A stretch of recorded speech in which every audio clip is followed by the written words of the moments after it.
All right, welcome back to the podcast. And today we have Broccoli is here with us, but we also have Uncle Dane. And Yeah, but so broccoli's here though. exactly, Yeah. Broccoli is Yeah, here. why He's are in we the brushing call. over broccoli so fast? I don't know. I mean, Really? he's been here before, so maybe it's not as big of a Oh surprise, you man, know. No. you're old The news, broccoli. I'm viewers, so sorry.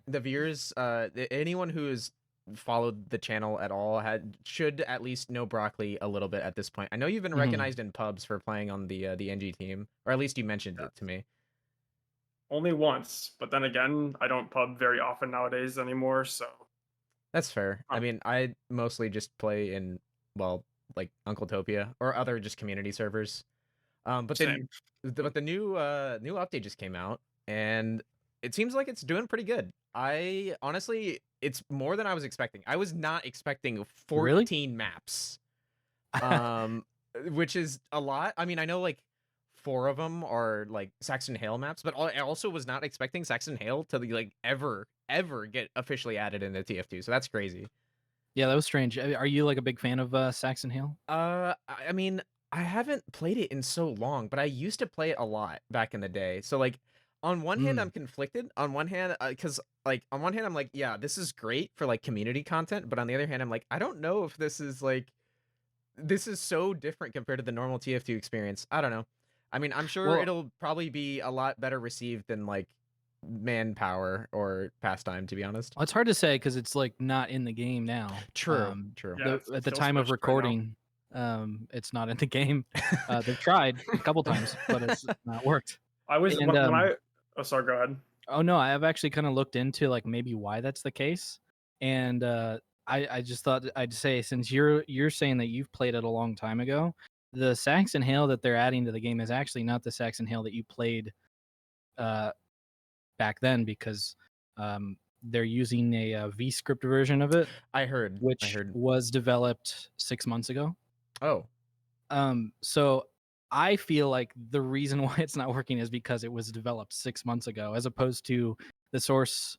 What is this? The source mod version, yeah. which has been a staple for like 10 years. I think that's fair.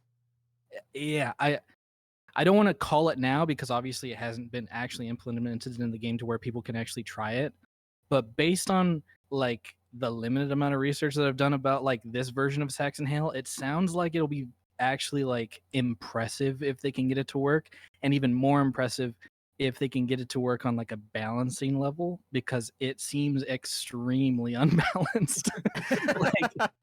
like keep in mind, like, and we're probably going to talk about like restrictions on weapons later because you wanted to talk about like 6v6 and no restriction 6v6, but the old version of Saxon Hale actually has weapon bans for really? reasons. Yes.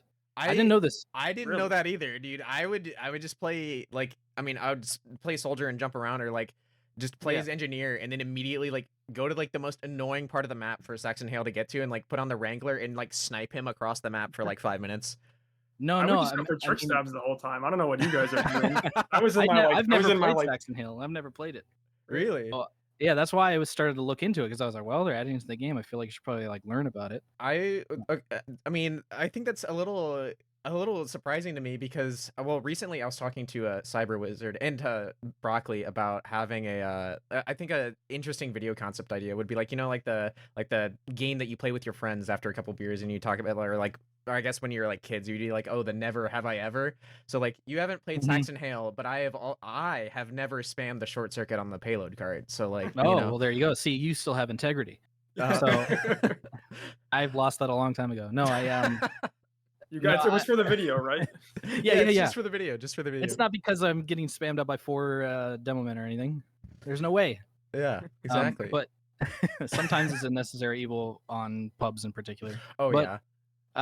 You know, it's also just annoying. You know how I feel about it. But anyway, the weapon bans are not present in the new updated quote unquote version of Saxon Hale. So all of those weapons that are basically, they were banned because they were encouraging stall tactics, which are literally not fun for that game mode. It's like whenever you die in that game mode, it's like arena. Like you die, you're permanently dead until the round resets, right? Oh, I understand. So like people would go, and one of the bans is like the cloak and dagger. I mean, you go cloak and dagger spy the whole round. You can basically just like stall the game out, and people are just sitting in in spec for like 5 minutes.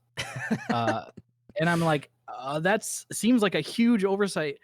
They better have like addressed that in this new version, but I don't think they have. I'm based on what sure I one thing found. that they could do is like after a certain point, like if all the other players are dead, you could just have like because you know how like on some community game modes where they have like outlines on players, like if you're like the last guy surviving or whatever, they could just do that on the spies, and then so now Yeah. you have like the wall hacks on them like you do when you respawn. True.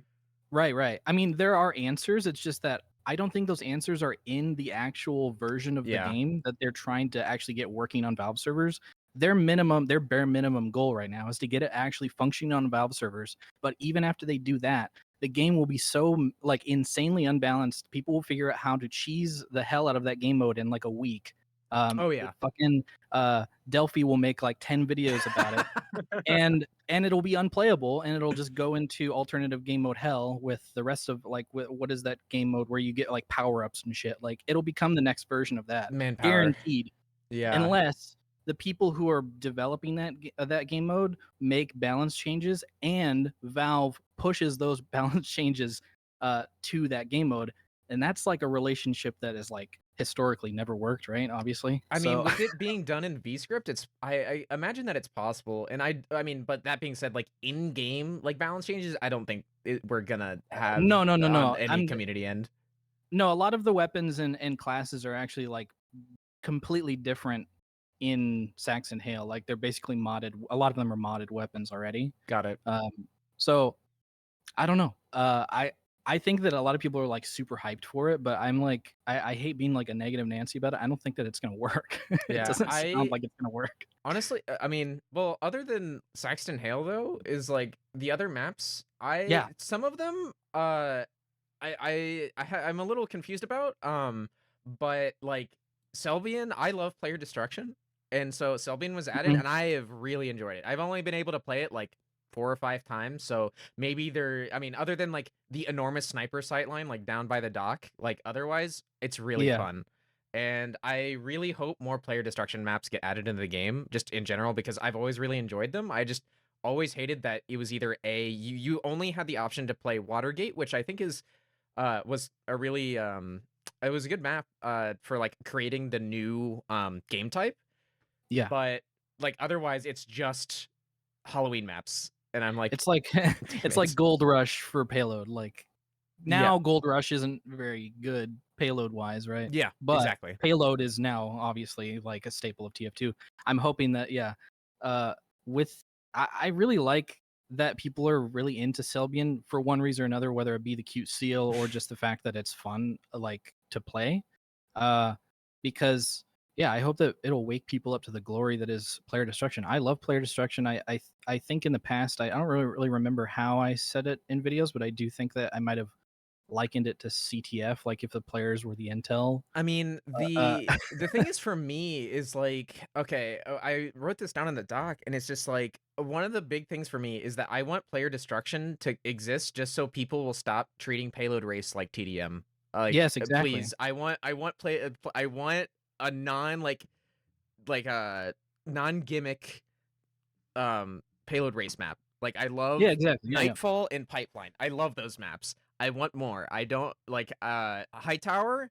I mean, everyone knows Hightower and and all that. It's a DM fest. But I'm like, but if I want a DM experience, being able to be like, hey, I want to play DM and just DM other people. Let's go play player destruction, because then you can still play the objective while still mostly ignoring your teammates and stuff.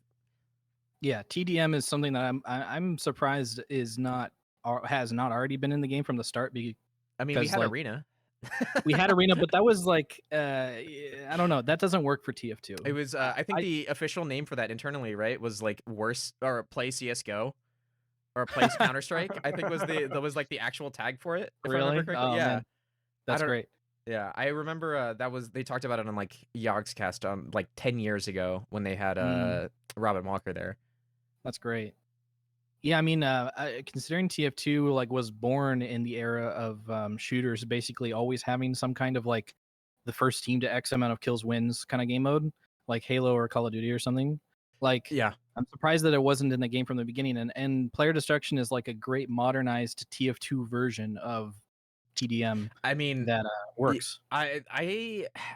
For me, like, I mean, to be fair, the game is just Headhunter from Halo, and don't get me wrong, I really liked Headhunter from Halo, so like, I'm like, this is fine. I'm cool with this.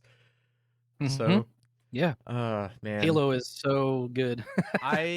Before I played TF2, my main game was Halo. So Same. Yeah. Yeah, I think we come from the same lineage of first-person shooters. I was never Really? really a PC gamer up until TF2. I mostly stuck to Halo on the console. I was exactly the same way. So I used to play competitive Halo or like Arena back in the day, back when it was a thing. But so like I don't know why I never thought about getting a competitive TF2 until a couple years ago. And so because it just never clicked, and I started playing TF2 about 10 years ago now. And so, or I think, yeah, actually, I think it would be like 10 years ago, like this month, because I played on my buddy, my friend Adam, his computer, because I had a really, really crappy laptop that could barely play the game, but like, I just did it later anyway. But Yeah, no, I had a very I think I started playing TF2 around the same time, like 2012. yeah, that was. I remember. I think my first update technically was 2 cities, but I was not. Yeah, I was gonna say I was not sentient then. I didn't know what was going on.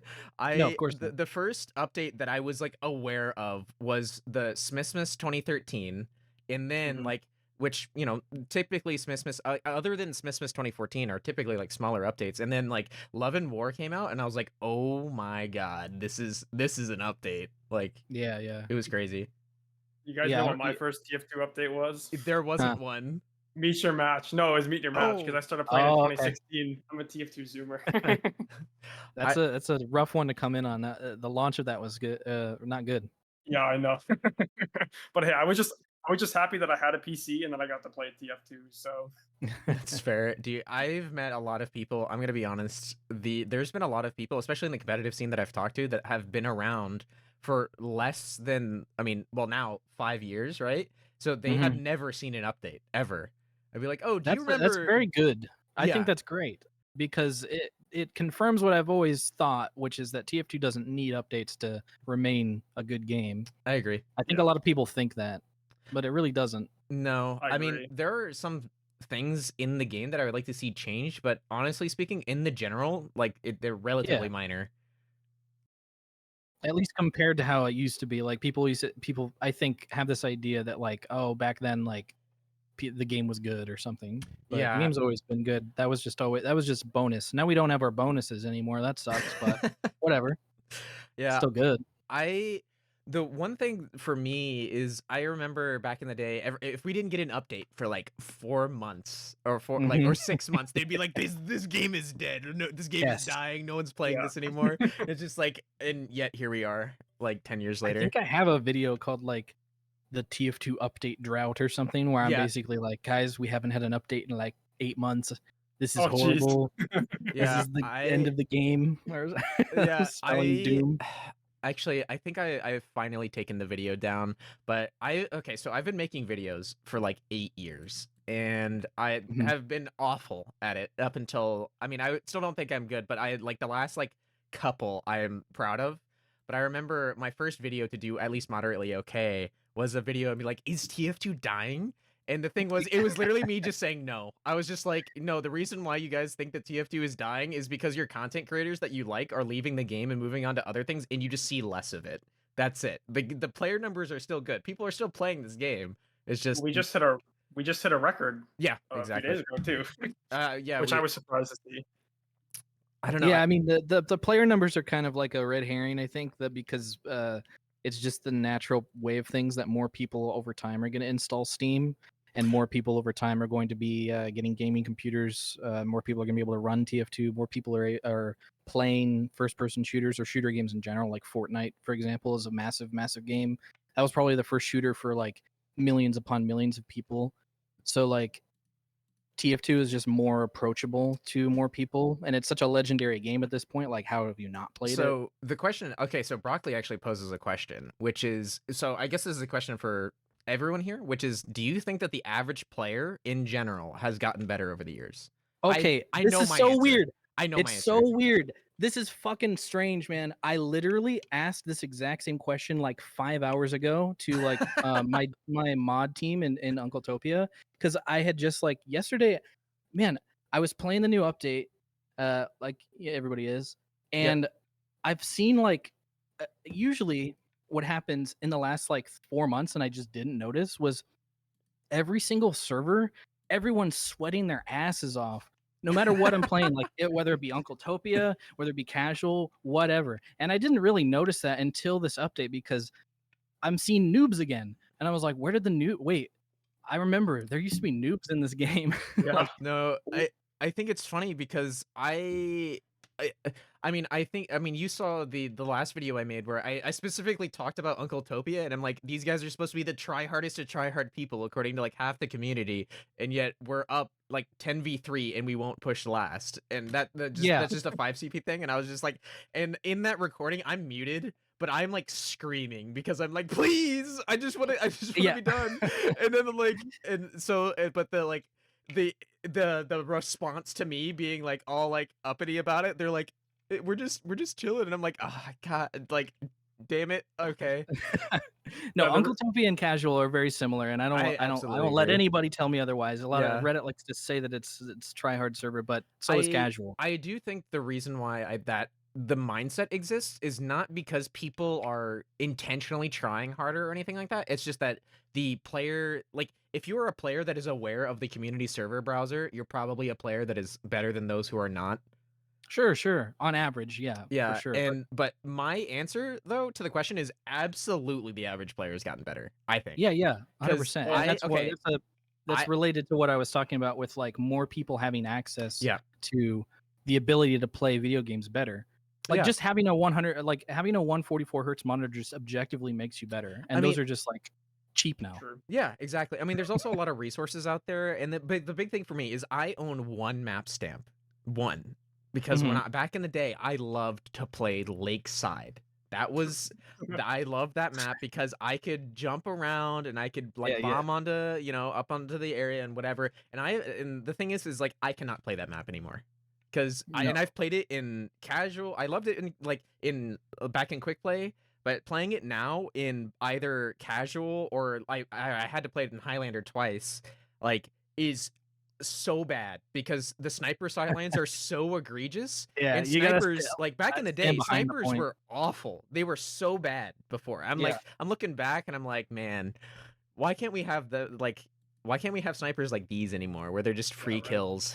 Oh well. Lakeside No, is such a bad competitive map. I cannot believe that they took it out for Cascade. Cascade had literally just gotten added into the game, And then they take it and out. they decided that they were going to take it out for Lakeside, and I was so mad as a demo Mm. player. And I'm like, no, I have to like hide the whole game from the sniper. And now it's out of the game for Yeah. Brute instead. Well, what's the so- point of playing Highlander if you're not hiding from sniper the whole time? So. True. Yeah, that is true. Well, my joke, so kind of a twofer here. So like Bagel is probably one of my favorite maps in the game, and it's a community map. And so I like basically like talk it up a ton in the engineer video because there's no the mapper commented on that video and he was like, yeah, I think like no build is for cowards, and I was like, I love you. Yeah. And so Finally, apparently a base mapper. he did not put any no build zones in the entirety of the map. And I'm like, Yeah. that's awesome. And so because of that, like, I do think, which for me, I thought Bagel would have been too small for like 12v12, but now that Sharkbay's in the game and has played actually surprisingly okay from my experience, I was expecting it to be awful, to be honest, but I am okay to be proven wrong. I can I'm like, Bagel might be fine. And I've joked with Broccoli, I was like, yeah, they should try Bagel in Highlander, but I was like, they can't do that. The sniper sightlines aren't egregious enough. So, but it did bring up a thought to me though, because when I was thinking of it being too small for 12v12, which was, do you think if they wanted to go the route of adding more maps, do you think Valve could or should add maps that are only accessible via like the in-game competitive mode?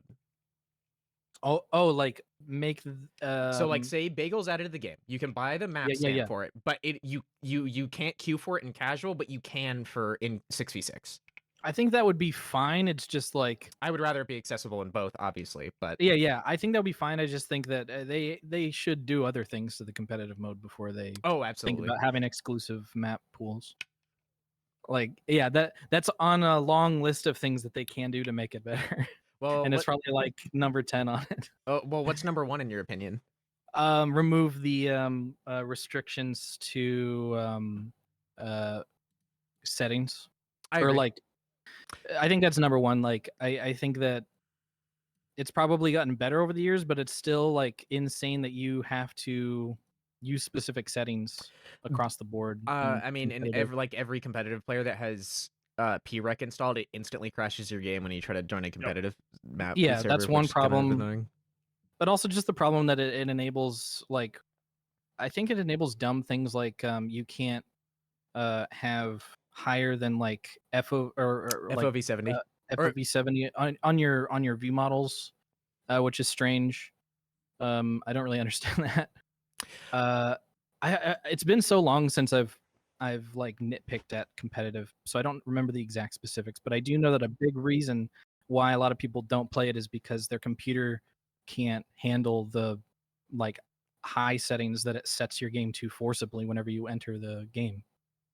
Yeah, no, I absolutely agree. I mean, it's funny because so many people still play it. Like, I know, like, like the meme or like whatever is that competitive mode is like completely dead, which I used to believe. It's not completely dead. It's just very, very unpopular. Oh yeah, absolutely. In terms of the percentage of people who play in-game competitive versus those who play casual, it is not even close. But like, I've met quite a few people in RGL, being a admin slash doing content and stuff, that literally started playing third-party competitive mode because they played the in-game competitive. Yeah, that's awesome. Which is, I mean, that's the goal, right? I mean, yeah, but like it was still one of those things where it's just like in I remember I was mentoring this guy, his name was Rainbow, and that's how we started. He was like, yeah, we played through there, and we wanted to have a team. So like him and his like a couple friends created a sixes team, like out of that, and just had no idea about, I mean, anything. They were just like, yeah, we played this in game, and they continued to play. But like I mean, now that I have like a rank and I'm like, I think mid ranked because I like did all that when I was just started playing competitive, I cannot find a match. But to my understanding, if you are like one of the bottom 2 to 3 ranks, or I guess top because the UI is backwards, then like you can still find matches, which I think is still kind of crazy. I imagine now with an update it would probably be okay, but like I don't know. I got what is it? Death Merchant. And so I'm locked out of the game basically. And so I made an alt, and then on that alt I got Death Merchant again, so I'm locked out of that one. So I just have to keep making alts if I want to play it, and I just don't care to do that. Yeah, that's the unfortunate reality of that. Well, so I mean, it sounds like you like it a lot. So what's I mean, is there anything specific about like I guess NR6s, I should call it, Yeah. that you specifically like? Well, before I get into that, I actually wanted to bring something up. Go for it. Because I just listened to your last podcast like a few hours ago. Yeah.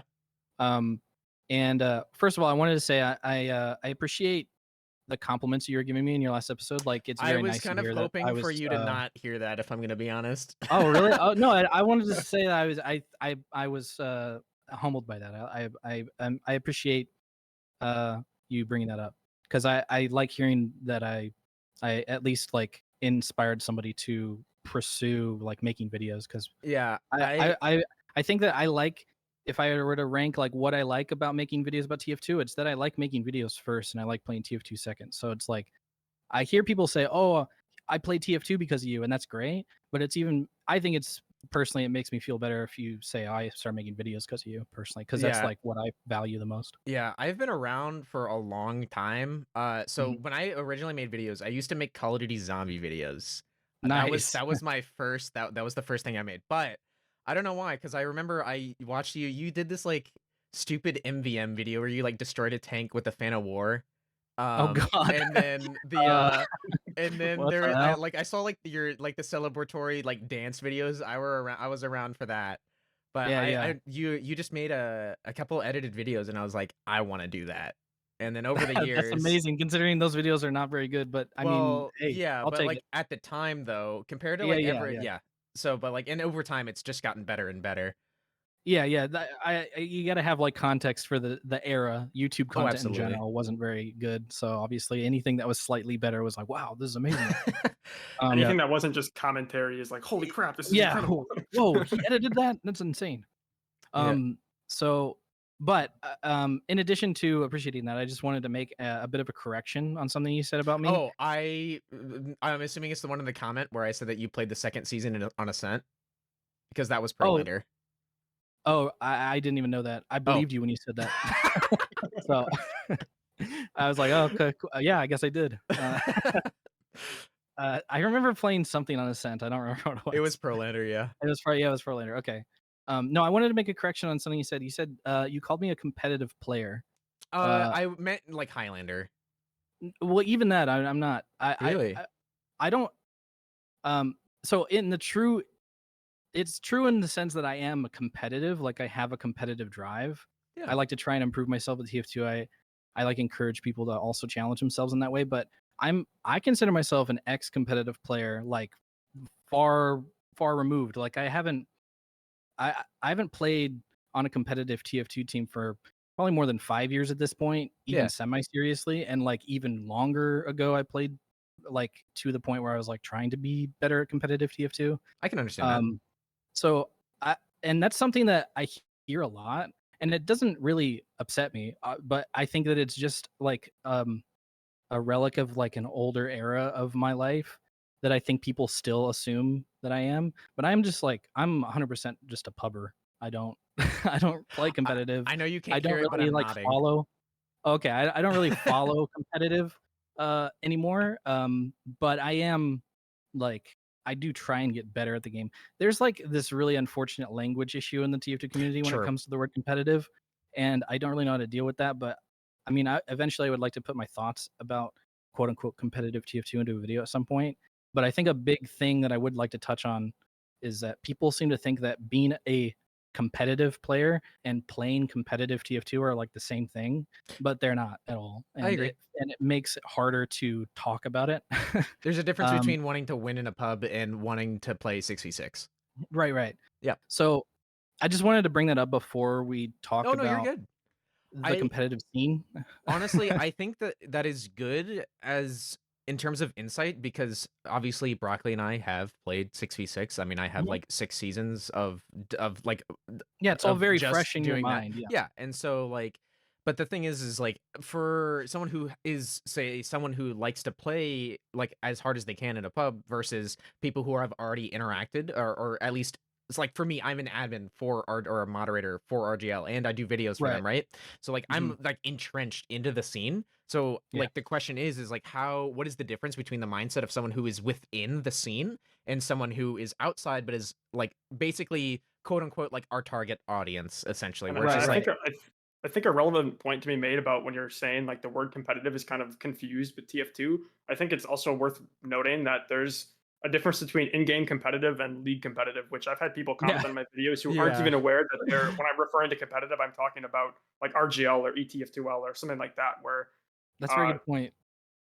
Yeah, there's like 3 different versions of the word competitive when you're talking about TF2 competitive, and it's something that I eventually would like to bring up, but man, that is like a whole can of worms that I know is going to be so hard to dissect, and it's like kind of like it's probably going to have the same scope as like one of my really long heavily edited videos, so it's like kind of this big behemoth that I'm like, oh, I got to tackle that eventually someday. I know exactly what you mean. That's how I'm sitting with the script for my like how to play engineer in Sixes video because it's like almost I still have to write for Sunshine and Process and it's already like 28 pages and I'm like in my last video that's like not 28 pages if you want to be like the what's the word I'm looking for? If you're like an MLA nerd, you know, where you're like, okay, it's got to be like double space, 12-point font, all whatever, all that.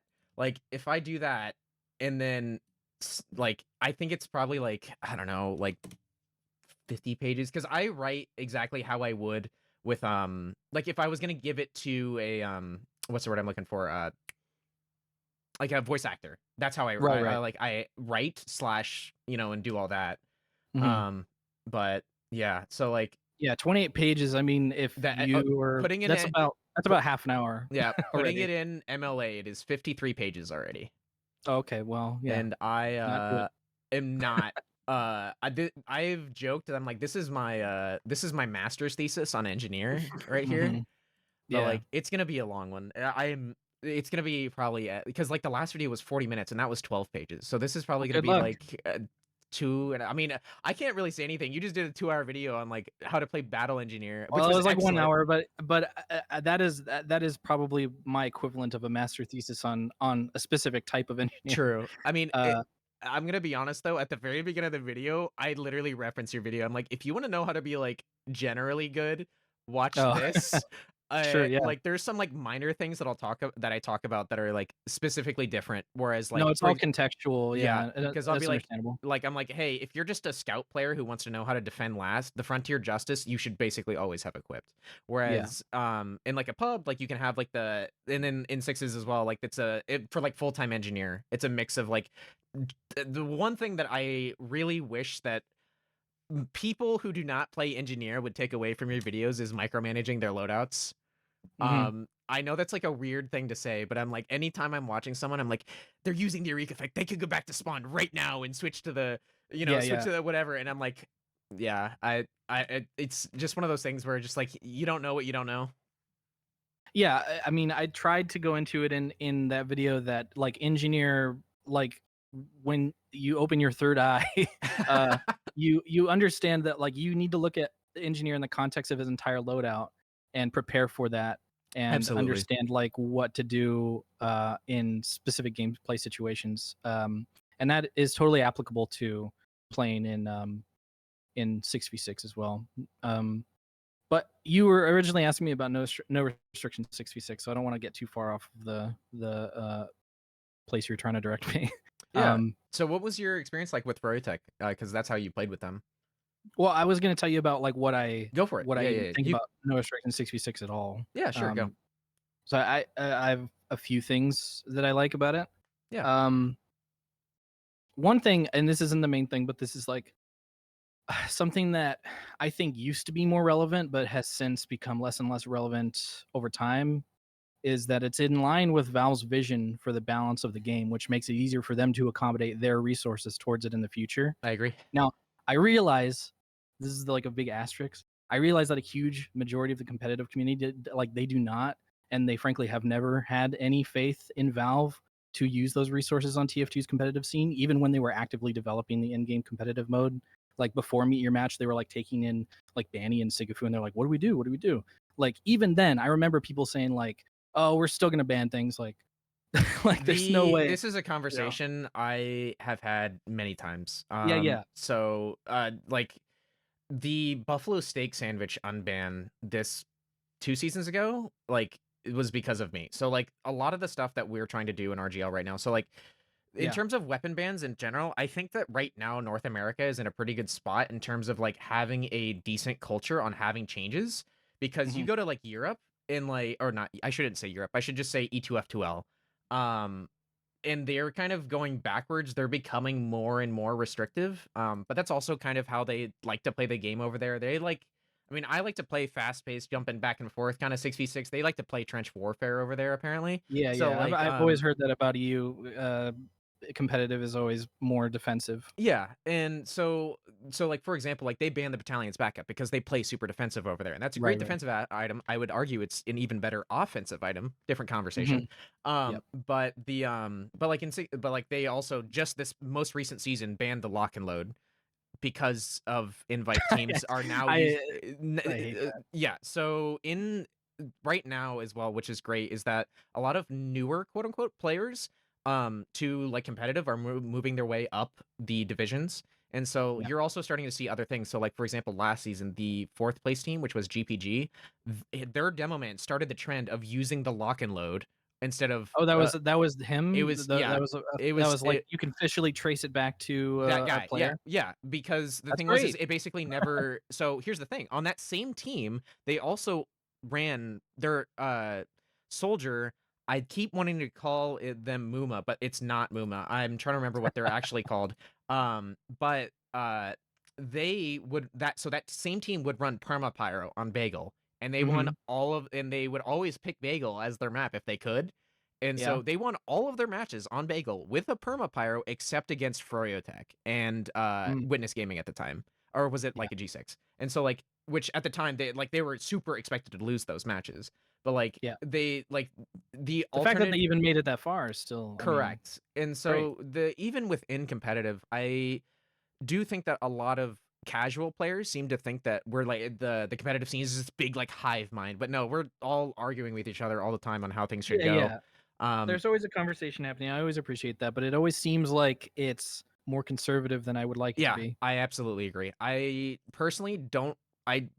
In like RGL, I really think that there only needs to be like 5 weapon bans, which would be the like the Fist of Steel, the Vaccinator, the Mad Milk. This is in 6v6. 6v6. Okay. And then the Wrangler. The Wrangler, sorry, yep, the Wrangler, and I think that's it. Maybe Girardi, but that's it. Like everything else realistically could be unbanned, in my opinion. Like for example, like Criticola, right? That sounds super overpowered, but the thing is, you realize like after you think about it for more than 5 seconds that you can get one shot by a demo man or a soldier at any part of the entire map. I'm hoping that scouts start running the Criticola. That'd be great to just one pipe them. The only thing that is interesting about the Criticola, because you see it in NR6s, is sometimes you'll have a team that'll run, like they'll fight a mid fight. If the pocket scout dies on the mid, he will respawn. If they're smart, they will respawn with a Criticola. Like say their medic lived, they won the mid, and so they will start to push second. But instead of just taking a demo scout Uber, they'll take a solo scout Uber, but he'll drink the Criticola.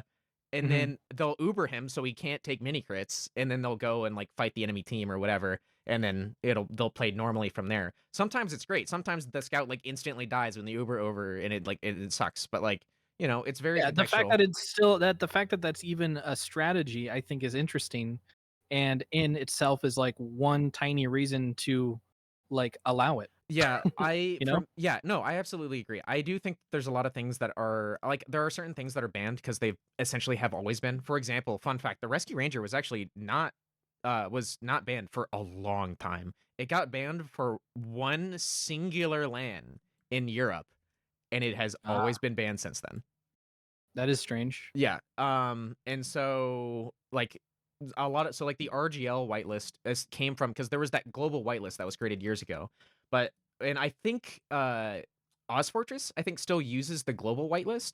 But so like E2F2L has gone and banned more items, whereas RGL has gone in unbanned items. Granted, there's quite a few things, and I really wish that players would be a bit more like forward thinking or whatever. The main issue that I think at the higher level is that they have been playing without these items for so long that they don't know what they're like anymore. One of the funniest things for me during the Chuckle Nuts Cup was like there was a lot of people who were streaming. So I was watching like 5 streams while also like managing the entire cup with Camper.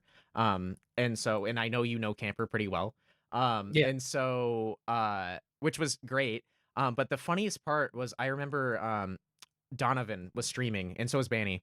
And Donovan, he's using like the soda popper right before they start playing their match, and he's like in a pub, and he's like, dude, this weapon is so broken, this, that, and the other.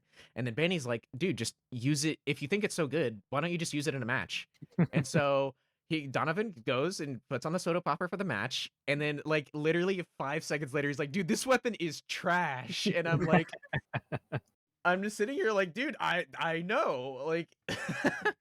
Yeah. Well, it was the same thing with the buffalo steak sandwich, because I remember, I'm not going to name names, but we were talking in our team Discord at the time, like, because this was before it was unbanned, and QueeQuey was arguing that there's no reason for this weapon to be banned, it's ridiculous, and people were in there going, well, but you can bring heavy to mid and this and that, and I'm just like, really? Have you ever tried using that weapon before? I can tell you the amount of times it's been used to bring heavy to mid in invite. I can count. I know the exact amount. It is 1. It has heavy has been brought to mid to Snakewater mid by the Covenant last season. and they lost the mid, and then they gave up and didn't do it again because like again, it's just one of those things where I feel like a lot of the conversations around competitive TF2 at the moment are based on like either things that were the case historically. For example, like the quick fix is there's very little reason to run it anymore. Back in the day, it was insanely good because it was the only one where you could get to mid way faster than the other team and have positional advantage. The Uber you used to be able to get Uber in I think it was like 25 seconds or something, and now it is actually only 10% faster than the stock Uber being at 36 seconds rather than 40. And so like it shouldn't be banned anymore. Et cetera, et cetera. Yeah. I do think on the team that we have at RGL right now, it has been nice to kind of talk to them and be like, hey, because some of them are older players, some of them are more conservative about a weapon ban, some of them are a bit more like me, where they're a bit more like, hey, we should try this, that, and the other.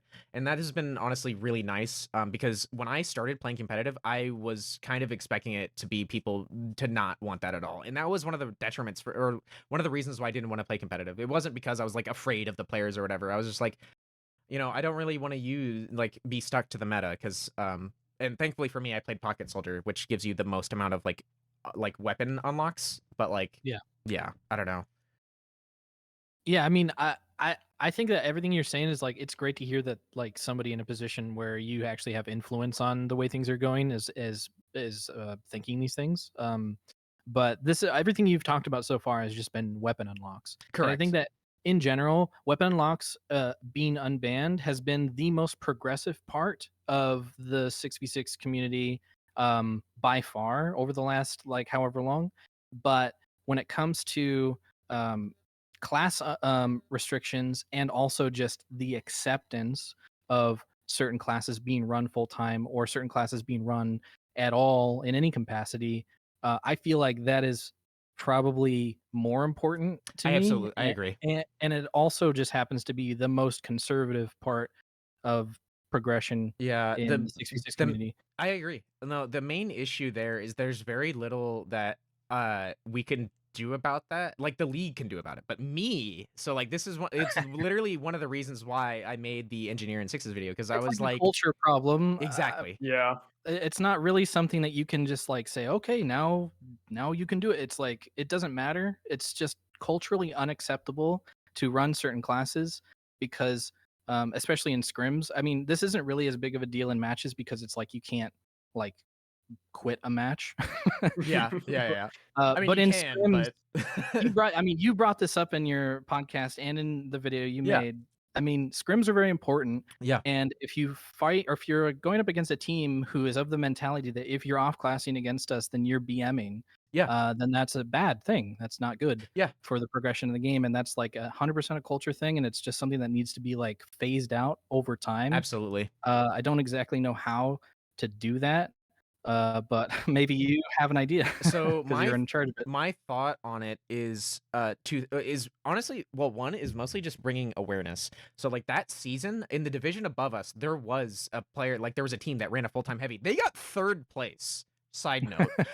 Yeah. And then like I said, the fourth place invite team had a perma pyro. So like it's Mhm. just one of those things where like if we can like bring awareness to that, then it's possible that because there was a ton of people that I had to be added as a mentor in the TFCC and the newbie mixes, specifically for people who are interested in playing engineer in sixes. Mhm. Because like it's clear that well, one, new people are interested in that, but like the people who are already existing in competitive TF2, like there's a split.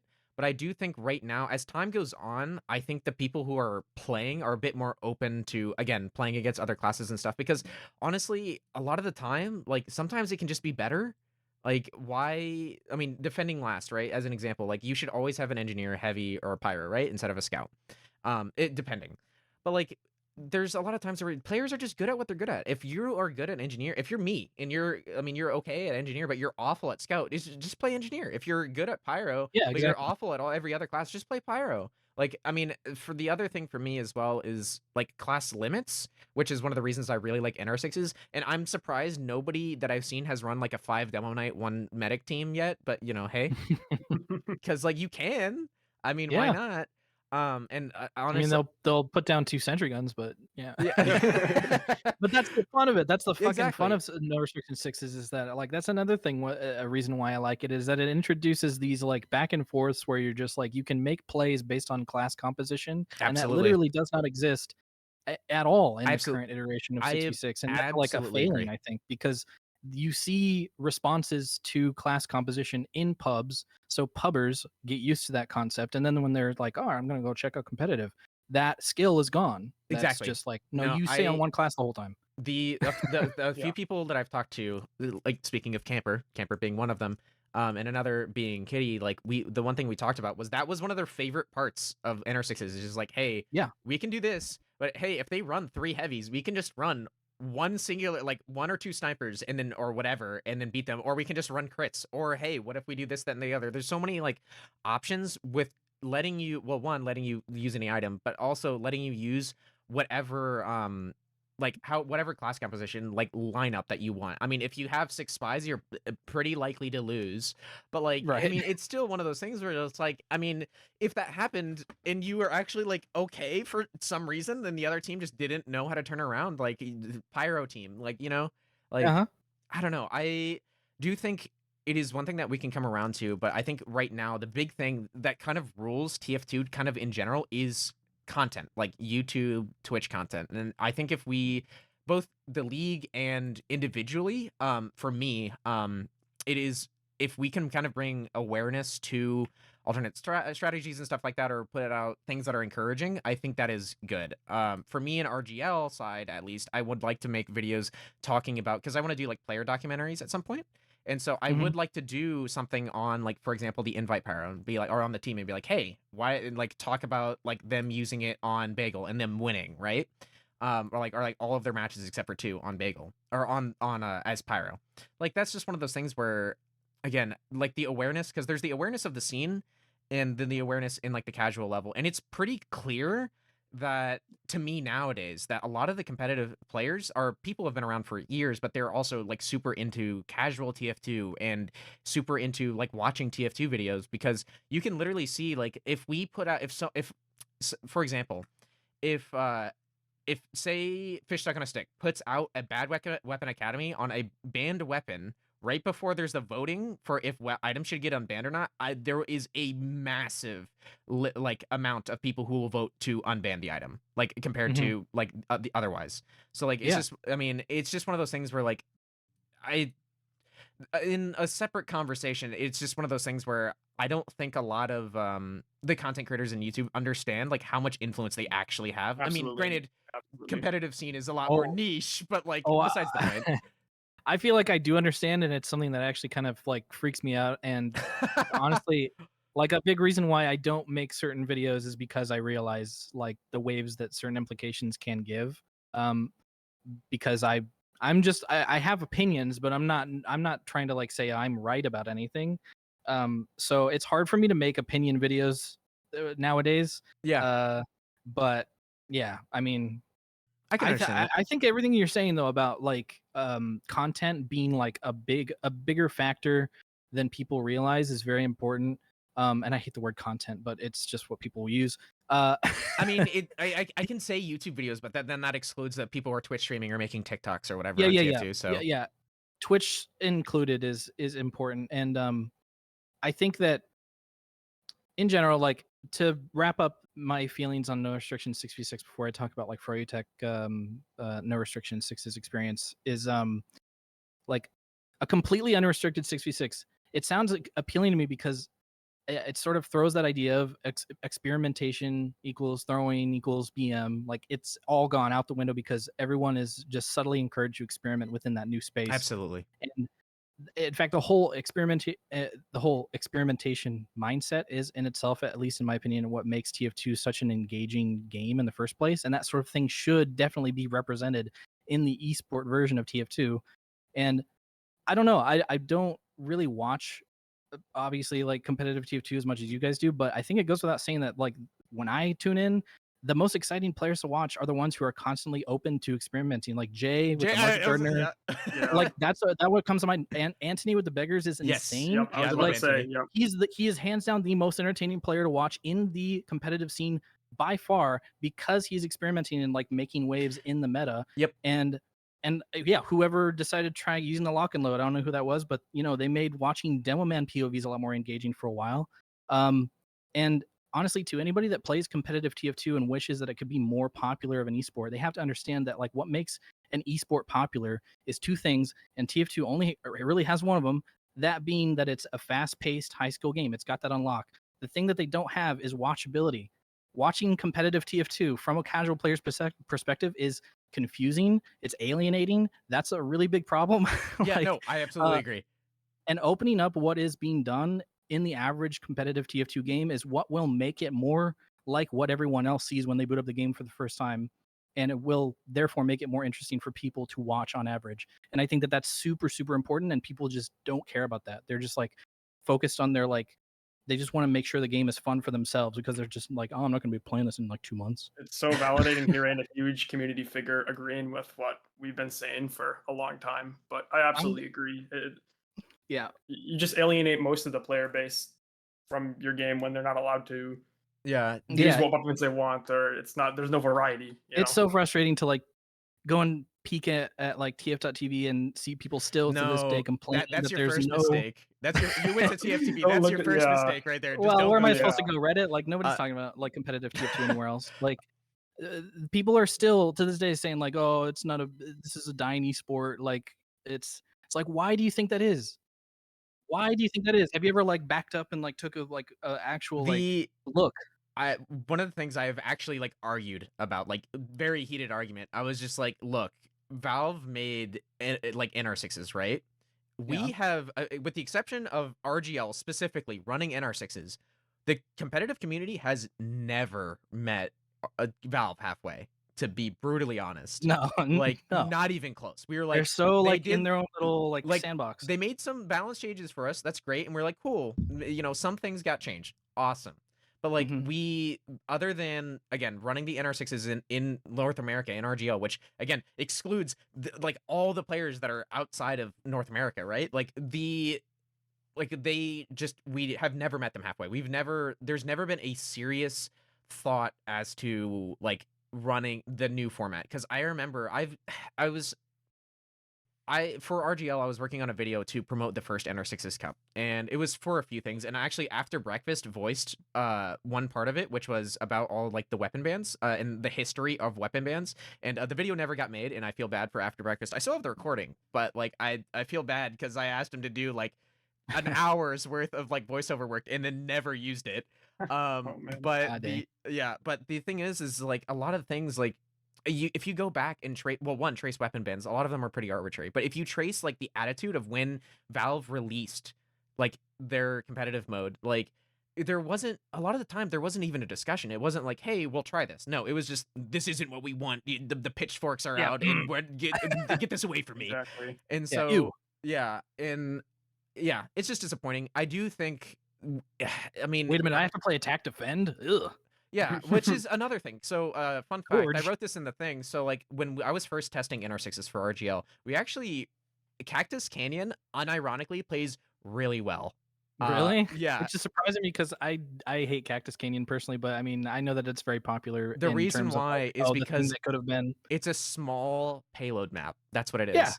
Yeah. And that's why it played well. It didn't work because multi-stage doesn't work in stopwatch. But like realistically, like the big thing that Sixes is missing, in my opinion, is map variety. So like one thing that I've talked about a lot is I've joked, and every Sixes admin like agrees with me, is like if product was added or was made today, it would not be accepted as a Sixes map. And that is like the longest standing map in competitive TF2, other than actually no, it is because process and sync are after. You think that modern 6v6 like players are less accepting of map variety these days? No, I would agree that they are way more accepting of map variety. They're more accepting, but it's not enough. So it's like we got rid of clear cut for a product, which it'll be back. But because here's the thing: is that if in the past so me, Virgil, Jamon, we like worked really hard and we got Sultry into the map pool. And invite players are actually a lot more accepting because that's who we mostly work with map changes. That being said, so on a personal, when I say map variety, I mean within 5CP and King of the Hill. Where in terms of like playing attack defend in Payload, the main reason why a lot of them are apprehensive is mostly because if you look at it, there's no maps made specifically for sixes. In which it makes sense because why would you ever make a sixes Payload map when they won't when you don't think they're gonna run it in the first place? And Right. and that just nothing has been made. And so like for example, for me, like talking about like Payload, I was like, well, what if in competitive they remove the cart cap limit? So like you could stack like it kept going like up to say you have 6 scouts, right? It goes up to times 12, right? So like that way you can actually roll points still, but like different conversation. And so I think players are a bit more open to it. I actually ran a poll on RGL to see what the exact numbers were if people were open to like playing Payload or attack defend. And I remember so like in invite, you actually surprisingly a lot of invite players were interested in playing attack defend. But like and then it was kind of a mix. Whereas for Payload, like the higher level players did not, whereas like the mid to lower level players did. And or at least to a degree. Like that was Well, kind attack of how defend. I mean, on paper, it seems a little bit more digestible, like as of a step Yeah. up. Yeah, absolutely. Compared to Payload. Yeah. I just wish that like there would be a map more, because right now a lot of maps, basically what we do is we'll go onto like TF2 maps, which I know like Jamond is working on stuff for TF2 maps, so I should mention that. So like where we basically go out, find maps that are like, oh, this is cool. All right, well, let's see if this plays well. Okay, it plays well. Let's reach out to the mapper and then see if they would be okay with us having this in the league. And so we'll do all that and this, that, and the other. And so I don't know. The thing is for me is like I want to see us work more with attack defend and Payload. I'm not sure when I would, because the thing is for me is at like the very least more King of the Hill. yes, okay, yeah. Because right now we only have 3 King of the Hill maps: Clear Cut, Bagel, which is amazing, and then Product, which is a modded version of ViDocs. Yeah, and so Which, by the way, Viaduct, in my experience, and I have limited experience, but Viaduct plays fine in restriction sixes. I don't know about regular sixes though. Yeah, me and Broccoli, I'm not a big. I do not like Product. I know a lot of people really like Product. I do not. I like it because it's been in the game for as long as it has been, and it's been a staple of comp TF2. I'm so familiar with it. Yeah, I think I just like it because I know what to do. Yeah, for me, I'm just like I am not a scout player, and nor am I a sniper player, and that is a very good scout sniper. It's map. very fun on engineer.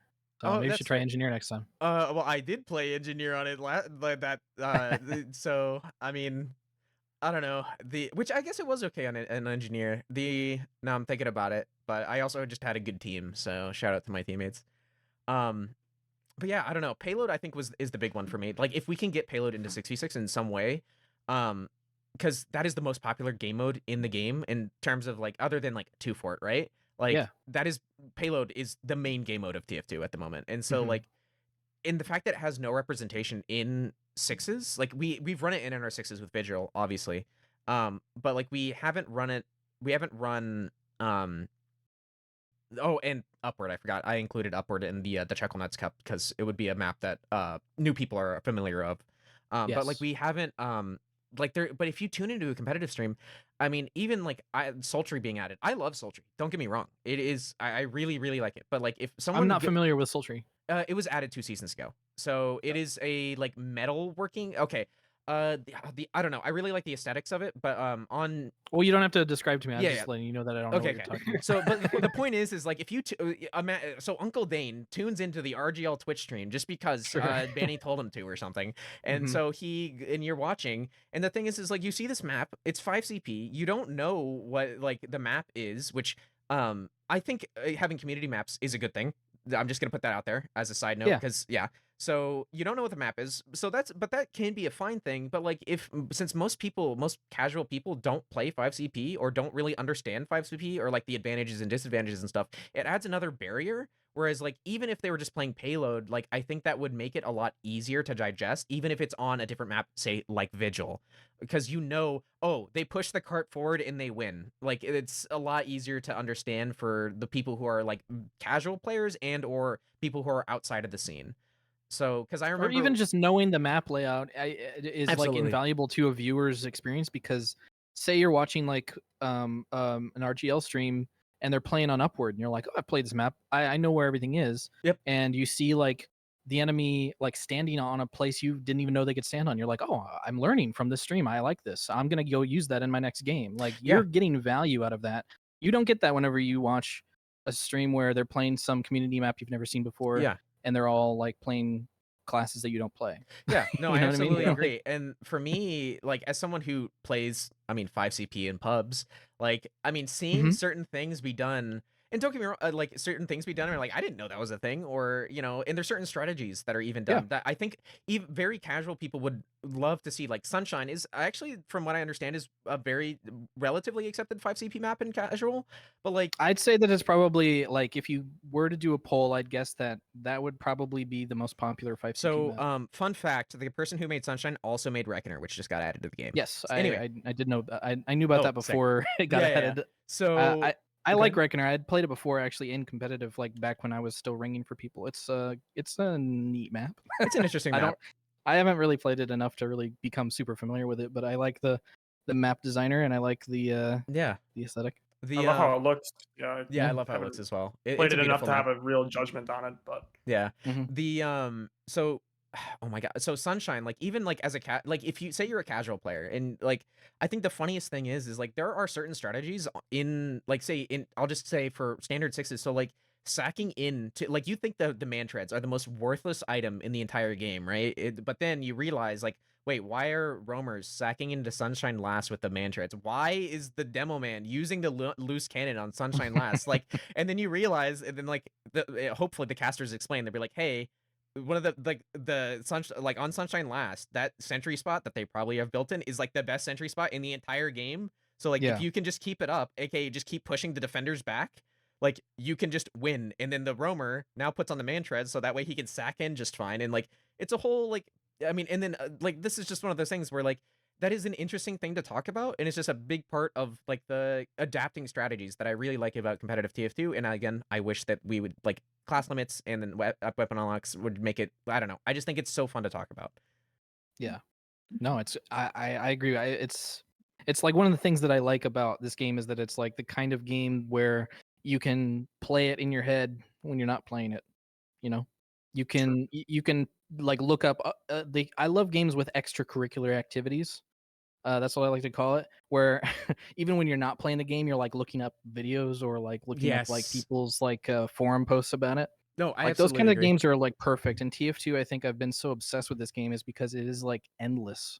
It's endless with this game. The joke, like in my mind, I've spent, I think, like if you count the amount of time I've spent outside of playing TF2 about thinking about TF2, like Yeah. writing down videos, or like video ideas for TF2, watching videos or whatever of TF2. I think that is it like if I had I don't think I want that number. That's probably an embarrassingly high number of hours. Yeah. It probably matches or exceeds your actual in-game time. Oh, not even like well, it's not even close. Like, Mhm. I mean, it exceeds by a huge margin. Like, I mean, Well, yeah, you're a part of like you're like part of community effort, so that's understandable at least. well, I mean, excluding that though, like, I mean, I'll Yeah, just yeah. be sitting around and be like, what if? Well, that makes you the right person for the job, right? I Exactly. guess. You're so I used to mean, it.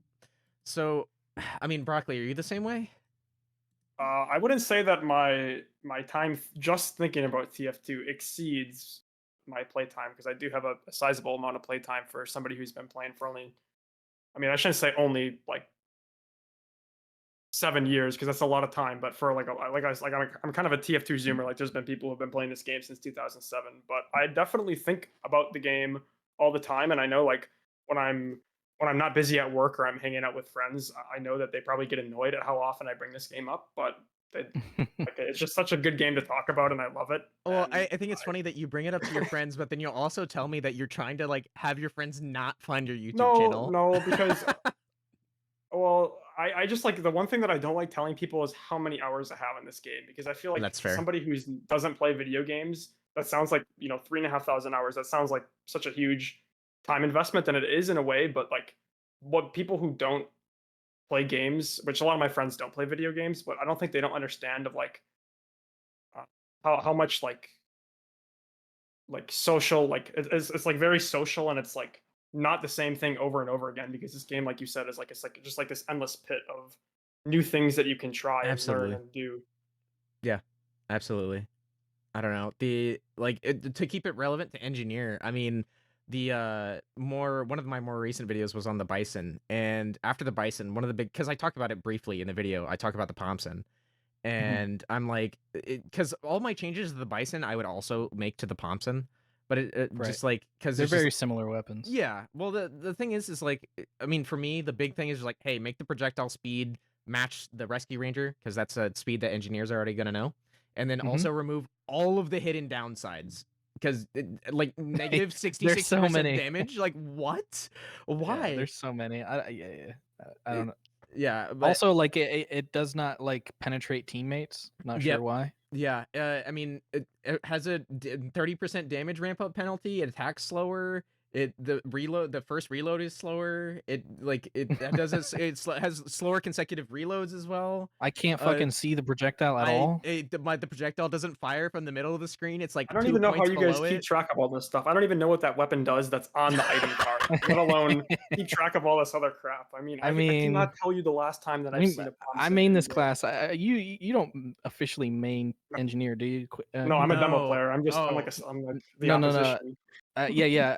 Okay, so I'm a soldier main, but engineer is my second most played class. It all started because honestly, before you started making videos, I'm okay. So I'm from Ohio, so like I'm in the Midwest, and so Broccoli's in the Midwest as well. But oh yeah, exactly. So so no one would play engineer in pubs. Also, which I know you literally made a video talking about this, but like no one would help you. No one gave a single fuck about engineers back in the day. Like you would build a teleporter and everyone would go to they'd go to the front lines and then steal your metal and laugh at you. And I'm like, I'm just trying to help. I'm that guy, by the way. That's me. You are accidentally that guy, and then you accidentally grab the metal on a rollout, and then you laugh at me. I'm very conscious about it now. I'm not anymore. No, I'm glad people are more aware. I'm glad more people are aware. Well, of it. I think I'm glad to have contributed that. I don't know if you're as much of the contribution as me literally yelling at Broccoli for stealing the metal on the Metalworks rollout. Be like, I need this 100 metal on Metalworks. I can only build one mini. You know, that's actually one of the things that I had to keep telling Froyutech when I was playing with them.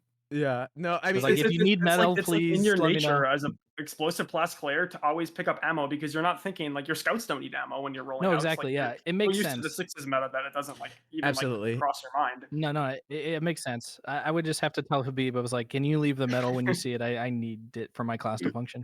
Yeah, in my experience, it takes about 4 seasons of Highlander, 2 seasons of sixes, and then like 2 extra weeks to get them to stop stealing the metal.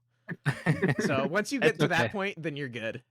Hey, I mean, honestly, I started using Eureka Effect just to get around that, and then I realized that it's an awesome weapon in its own right. So I'm kind of immune to it now. I love the Eureka Effect. I remember my mentor for engineer when I played Highlander. He wasn't invite. He hasn't played in a while. His team was going against the #1 team in Highlander, and they never lose. And I remember him mentoring me, and we were talking about Steel, which is the notorious like if you're gonna upset a team in Highlander, it's gonna be on Steel. And I remember I brought up the Eureka Effect to him, and I was like, hey, I was told about this by like my sixes mentor like years ago, and I really like running the Eureka Effect on Steel. And he was like, you know, actually, that's really smart. I'm gonna try that. And they beat them because of like him using the Eureka Effect. And I'm like, I am so proud. I'm like, I learned from him, obviously, but I'm like, I have taught my teacher something, and he used it to win. I was so proud. But the Eureka Effect is great. Honestly, I feel like all of engineers like items in general are so well defined. They're all great. The only one I like kind of I mean, obviously besides the Thompson being like awful, and then I think the Southern Hospitality is kind of boring. I don't know. Some part of me just wants the Southern Hospitality to let you build a second dispenser because you know like there's just no reason to really use it. Yeah, exactly. I don't know if you know who High GPS is. So he's I'm aware. Really OG YouTuber. I don't know, he makes like a balance mod where Yeah. he just like adds his own like weapon balances to a server and has people play on them. Yeah. And he was going through them one at a time, trying to like balance certain things that were like either underwhelming or overpowered or whatever. And he came to me for a lot of the engineer stuff. And one of the things that he came to me with was he's like, I don't know what to do with Southern Hospitality. Give me an idea. What do I do? And I was he's like, it just does nothing. Like, I just need to make a new weapon basically. And I was like, how about you just make it have like extra dispenser range like an MVM? That's not bad. And it works. Apparently, he said that it's like, oh, it actually like has a use. So. Yeah, I mean, it fits the name as well because like all the people in the Mhm. South are really nice. I love so, but like, Yeah, I did tell him that. I was like, well, it should fit the name. yeah, So it should be like absolutely. more of a healing wrench. And I was like, well, make the dispenser better because the dispenser I think is probably the worst building if you had to pick one. Yeah, I was looking at his mod a while ago because I talked about like the speed pads, which I know it was like Yeah. that's an OG like Baney idea from my understanding. But like cuz Mhm. in 6v6 in my experience like or in 5CP, right? So like teleporters are either like I mean, if you can get a teleport like working teleporter up, your team will win. Like straight up. Very Yeah. likely. But like a lot of the times I'm just sometimes just really bad where I'll be like I'm thinking that we're gonna be good for like say 10 seconds. We're like, okay, I'll go set up a teleporter and I'll walk away. And then like Mhm. we'll have like a team fight will just happen without me. And now we're on like the next point because like Broccoli hits like 300 damage on like the demo, and then we're now just walking in. I'm like, okay. I'm like I have to run all the way back from like our second, like all the way up to their second. And it's just like if it was a speed pad, that would make it easier. Obviously, getting somewhere instantly is better, generally speaking. But I do think it would be a lot better to manage on like certain maps both in casual and in competitive. So like I don't know how many spies you guys fight against in your regions, but like on upward last, like pushing upward last, I very often have like players like will sap my like teleporter or go to my spawn like to the forward blue spawn and destroy the teleporter. Whereas if it was a speed pad, like it's right around the corner, so it'd be fine. Also, it would make teleporters actually useful when defending last. So you could have a speed boost rather than having a teleporter that goes Yeah, nowhere. exactly. Yeah, yeah. No, a speed pad is a great idea, and I think that um it has like a bit of a band-aid effect in my opinion Yeah. on its like inclusion because of how useful it would be in 5CP. It feels almost like it's like designed to make engineer more viable in 5CP. Um I personally think the Eureka effect is fine for 5CP. Whenever I would pug no restriction sixes through RGL's Discord back when they used to do that. I don't know if they still do that. Every once in a while. Uh when they were doing a lot more, and also when they were playing Prolander? Prolander, whenever we would play Gully Wash or Product, I actually would just run the Eureka effect full time. So, Eureka effect, in my experience, is also still really good in sixes because Mhm. they don't. I don't. So on my favorite spot for the Eureka effect, so because for some reason, like the more open you put, like if you put in sixes, no one expects a teleporter.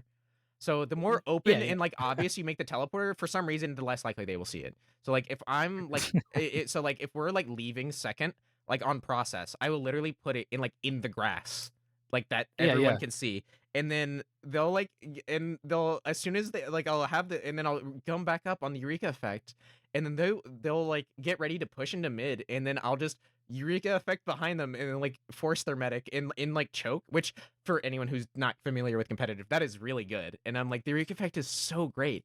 You can just instantly go from anywhere to anywhere as long as you Right. set it up first. No, yeah, that is a great use for it, and I do remember like kind of abusing the ninjaneering aspect of it a lot. But I mean, by default, like the thing that I would use it for is just what you were explaining before, where Yeah, loadout changes. if suddenly, well, just if suddenly like your team takes a point, and you didn't set up the teleporter properly before, then you can just go do that very Yeah. easily. You don't really have to sacrifice a whole Oh lot yeah, of time. You absolutely. basically put the teleporter exit down, you wait like I think like 10 seconds for it to come up, and then when it's up, you go back to spawn, put the entrance down, and then literally just teleport right back. It takes like 2 seconds, and you don't have to be absent from the front lines for any amount of Yeah. time. No, I agree. The only thing for me in my experience was that which the big part about teleporter maintenance that was annoying was like having to go into the spawn room and then like switch to the Eureka effect to get the cheaper teleporters and like upgrade for the rest of the game, and then like swap back and forth. Because the thing was I would pretty much always use the gunslinger, because unless we were pushing unless we were just rolling the other team, or my team was like really confident that we could have like a level 3, because like pushing Snakewater last, for example, with like a level 2 or level 3 is unironically really good if you can put it on the roof. But it's just one of those things where the gunslinger, the most underrated stat of all time in TF2, I think, is on the gunslinger, like the plus 25 HP. I lived so many times with like 10 health as engineer, but I don't know. Well, I got to put it into the context of my experience, because when I played, I replaced the pocket soldier. Oh yeah, I think that's the other choice. It's either the pocket soldier or the flank scout. So I was almost always buffed. Yeah. And I basically played like relatively defensive. I mean, I only really flanked whenever like I could afford to. Makes sense. I played super close to my gun already, so I was using Eureka effect a lot more, because I was like not. I didn't really need the extra 25 health very often, and also a level 1 sentry gun is like better. Really than good. Mini. Yeah. No, I like absolutely agree. Demoman has to 2-pipe it. That's like a big reason to run them. No, I agree. Demoman 1-piping your mini is so annoying. I can't believe it does just 100 damage straight up. I love it. Irritating. No, it makes sense. But Hey, man, listen, it just feels so bad. I used to have to deal with the Wrangler and Highlander, and so I've developed this hatred for engineers. So like the satisfaction of just one pipe and it's gone. I get it. It's just it's unparalleled. Because with Soldier, he has to use 2 rockets, and you have time to repair it if he only has time to shoot 1. But with Demoman, it's like if he sees your gun, it's going down. There's no way around it. Yeah. So using a level 1, I was just like, all right, you have to hit it twice. You have to extend twice as long. The only thing with level 1s is hitbox size. I know this is like such a weird thing to talk about, but like as a soldier player, which I feel like like to explain it a lot of the time, I have to like get one of those like SigSev videos where he like shows like the blast radius of like everything. Like this is how this works. If it is put like this, then which is it's kind of like that's how like I explained. I know Shoutout made a video recently about how like like explosion damage is actually calculated, because the amount of times I fired a rocket and the scout takes literally 1 step on top of a ledge and takes 0 damage, it makes me go insane in my sleep. But but for buildings, I mean, it's just one of those things for buildings. I'm like, level 1 is better pretty much always. The only time is a little bit different is like hiding places, like being able to put it in like grass and stuff like that, or like on Bagel. You can put him on like the computers and stuff like that. Again, there's no build, so like you can hide it a lot easier. So you might be able to get an extra a few shots off, which offsets it. But I do, and when I play pubs, I rarely use the gunslinger.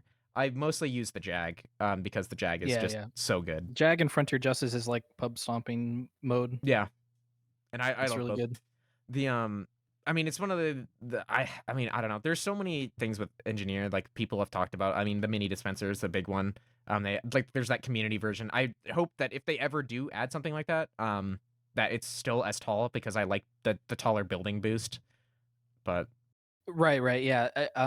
I think all of the buildings, except for the dispenser teleporters. No, the teleporters, they all have the same height. Right, you can standing on top of a mini and standing on top of a dispenser. The same height, actually, the big thing with it as well, though, is that the teleporter is the only building that teammates can stand on. Like, I don't like. I mean, obviously, but no, that's great. That's helped me on. No, I'll tell you why. Okay, maybe they should make it so that you can't stand on it while it is currently building, because I don't like that I can't place teleporters underneath my teammates. Oh yeah, I understand that. Yeah, it's very irritating when rolling out. Apparently. Yeah, for us, the big thing that I can think of is Vigil. Back in the day, or on the last version of the map, there was this like you could look through and see the flank only if you were standing like literally 2 inches taller. And if you stood, so Broccoli would stand on top of the teleporter. Like I would not build the entrance, and just build the exit, like right where he was wanting to stand, and I would build it there so he could like jump up and then like attack the spam pipes. Yeah, basically. It was real. I got like so many free kills by doing that, because nobody did that, and you're not expecting a demo to be shooting them at that angle. Yeah, There's I saw on the updated CP Steel patch notes, it said removed head glitch telespawn Oh on yeah. AB connector. Is that related to that? I don't know if that's Head glitch stuff is usually for heavy. I haven't yeah. checked it yet. I'm not a heavy player. There's a head. I sometimes do that. I put a teleporter over on the right side near that ledge on Borneo last. Yeah, Can you yeah, imagine it? yeah. Oh, I never So thought of that before. so yeah, you can stand there as heavy and head glitch that. That's pretty But good. That's pretty smart. nobody I ever haven't thought uses about it. that. Well, Sometimes I have to tell the heavy, hey, stand on that. Yeah, Borneo hasn't been played in Highlander for a few years, so I don't have any experience on the map. Aw, I Yeah, like Borneo. yeah. It's fun. I think That's probably Broccoli my favorite pub map. really. Yeah, I always Nice. vote for it. That's a I mean, that's a good I take. just I like that. A lot of people will just default nominate to Borneo. Badwater, including myself. You always vote for Borneo. The big one that I'm always like that you always vote for when I'm pubbing with you is Frontier. Oh yeah, I love Frontier too. It's not a good map, but it's fun. I wish the cart was different. That's my only complaint. Really? Yeah, I died it's to a the cart fine too it's a often. fine map. I just don't like the cart. I think that's fair. So, Broccoli just made a video on the quick fix. So, in terms of like making videos, I have a question for you. So, like, I know Mhm. you. What's your process like for making videos? I know, in Array 7, you were talking to him, and you said that you like choose the music first, typically. Yeah, well, I guess I could talk about like my process before I talk about that because that is like tangentially related, like Okay. down the line. Um, uh, Man, it's hard. I can come back to it. I mean, No. I can talk about like the technical aspects of it, but that's all stuff that you can find on YouTube already in like way better detail than I could ever go into. Like got the it. actual edit, the actual answer of like how I make a video or how I edit, it's just like I think it's just underwhelming. Like I can't really Really? explain myself better than just like I just do it or Yeah. or like I imagine how something should look and then I just make it look like that. This might sound like really pretentious or lame coming from someone who mostly edits like videos about video games, Yeah. but like the way I edit is just to feel it out, like to just use my intuition, sense of like timing. I think it's fair. I have Yeah. like an obsession with like good filmmaking that plays a big part into it. There's a vibe that I'm aiming for, and it's like very difficult to explain how to do. Actually, it's like a little bit like playing a video game like TF2. Actually, it's like there's the mechanical skills that you can master, like aim or positioning. That's like kind of like how to operate an editing program. Yeah. But game sense, that's just something that you're not going to be able to learn in the same way that you can learn how to use Premiere. Like you just have to play the game to understand how to use game sense, and that's how like editing is for me. It's just I watch a lot of movies, a lot of music videos, I watch a lot of YouTube videos. I take really heavy notice of how it's all like constructed in like a non-mechanical way, and then I try and apply that like vibe or that feeling to my videos when I edit them. I think that's fair. One thing that I've been kind of going for now, or one thing I've started to do for myself, as a side note, I literally have my video process written down because Cyber Wizard asked for it, and it's literally 12 steps. Okay. But like, if here, I'll just really quickly. I get the Yeah, idea, yeah. then I go, and then okay, that's step 0 is the idea. Yeah, Big right, one. right. Step 1, first script. Step 2, get footage, aka the item or whatever. Play with the item a lot. You play a season. Step 3, categorize all of the gameplay into like with descriptions. And then 4 is rewrite the script, possibly with new information, or to reword for flow or completely Wait, rework. you said rewrite the script. You didn't say Correct. writing the script I said beforehand. rewrite. I said to write the script. It was step 1 was the first script. Like basically my Oh, first really? thoughts. Oh, Yes. okay. I missed And that. then Sorry. I rewrite the script pretty much every time. Because I'm like I want my initial ideas. So like say if I'm like when I write on the bison for example, I had like some thoughts that I had, and I was just like. And I was like, yeah, I think you can do this. And then I was like, no, this item is so much worse than I thought when I like wrote the like. So I rewrote the script, and I rewrite the script basically every time. And then I record audio for the video. Then I may get set up all my A-roll and add a track just for text that specifies what every single B-roll thing that I need. So that's step 7. So like which is like SFM or whatever. Then step 8 is I either get all the B-roll that I have. And then step 9 is I hunt for all the examples that I need, or like examples or for SFM or whatever. So like for example, if I need a clip of me telefragging someone with the Eureka effect, that I probably don't have that, and now I have to go fish for that clip in pubs for like 2 hours. And then steps 10, like that's like the third to last step is to add music, and then and then step 11 is I double check the flow and remove stuff as needed, and then I upload. And so like but one thing that I've changed actually is I've moved music since I've sent that. I've changed music to be one of the earlier steps because I now like do themes in my videos, or I want to do themes. So like the upcoming like the engineer, like how to play engineer in sixes, my theme is going to be like 90s shooters. So like my music is, I think right now I have stuff from like Unreal Tournament, Doom 1 and 2, Duke Nukem, the first Half-Life, stuff like that.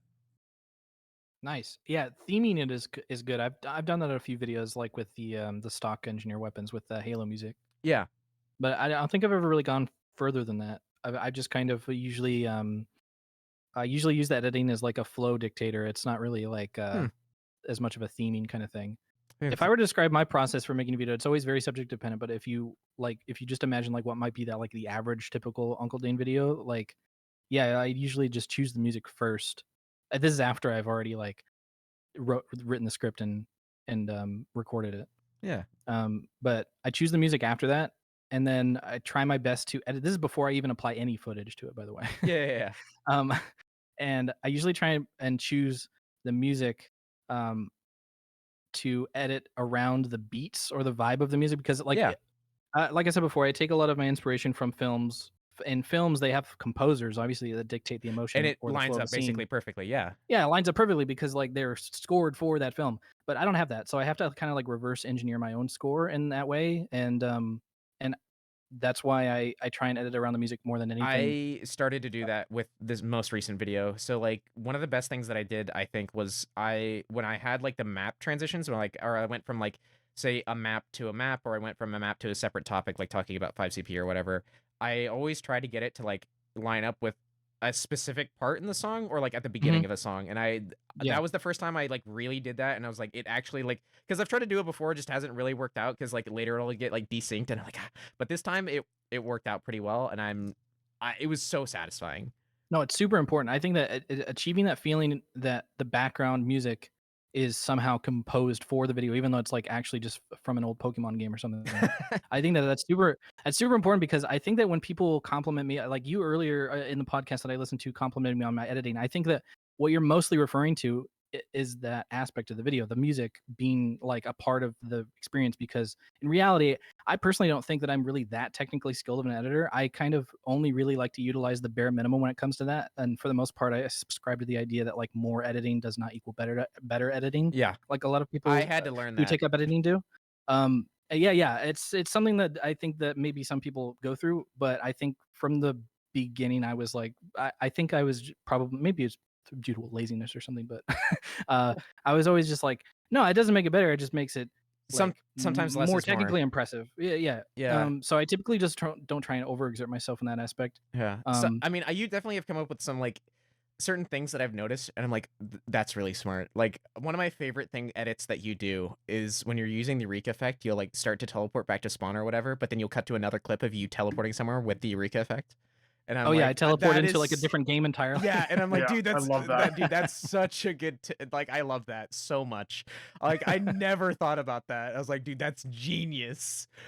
But yeah, ending it's super important. It's something that like not a lot of people do, and when they do it, I notice it heavily, and it makes watching the video like more aesthetically pleasing. Is like making sure that clips end on the end of sentences, or is also nice. making sure that clips like make sense to what you're saying, so that like when you're talking about a specific thing, like the background footage actually has some sort of relevance. Yeah, absolutely.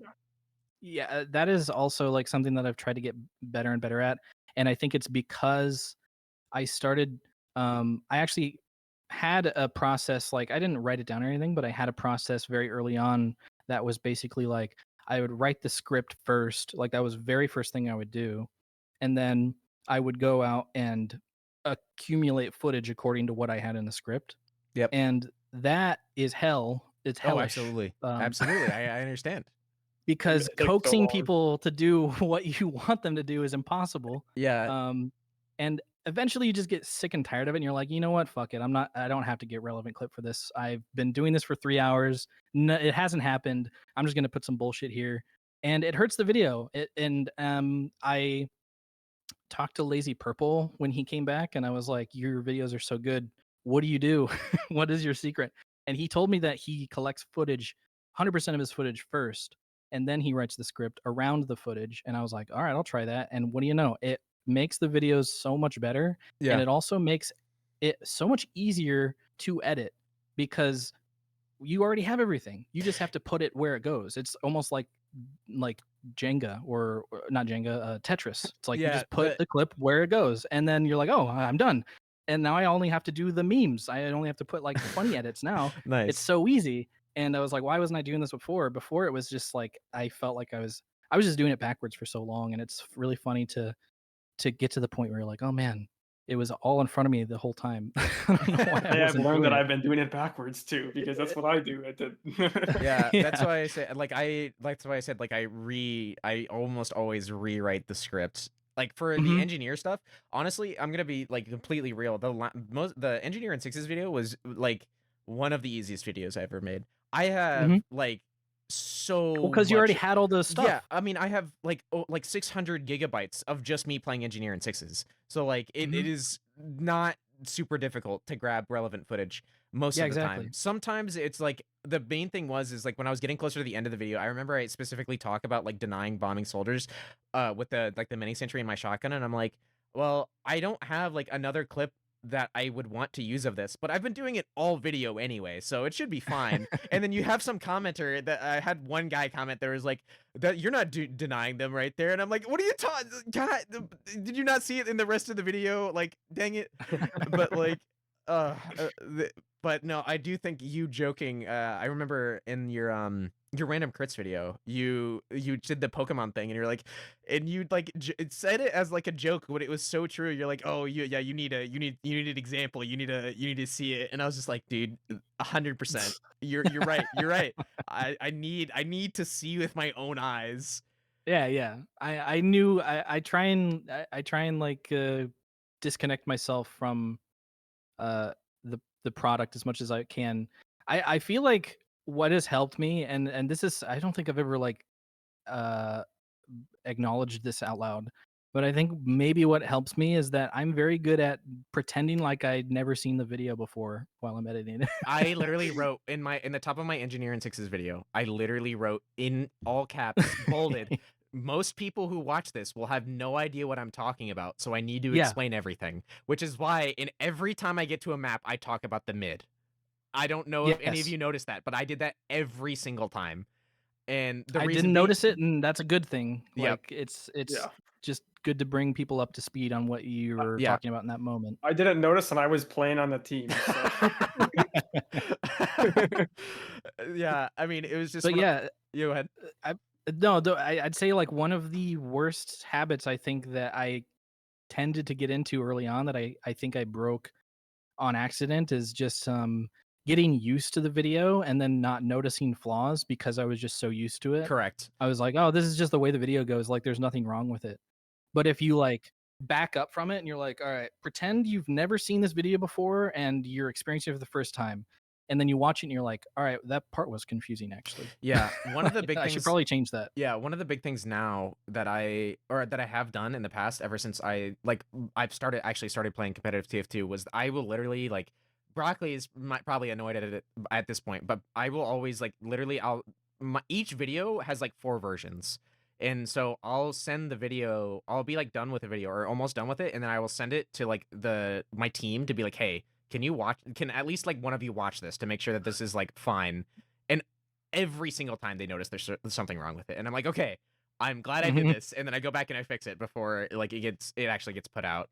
Yeah. And so that, I mean, the only thing like in that, I mean, for the like the footage thing, the big thing for me, I just wanted to bring up. So when I was doing the Bison video, and I found out about this later from Grape Juice, who was me and Broccoli's soldier mentor. He's an invite, and he told me, so I was talking about how the bison every once in a while will randomly do double damage when you hit someone.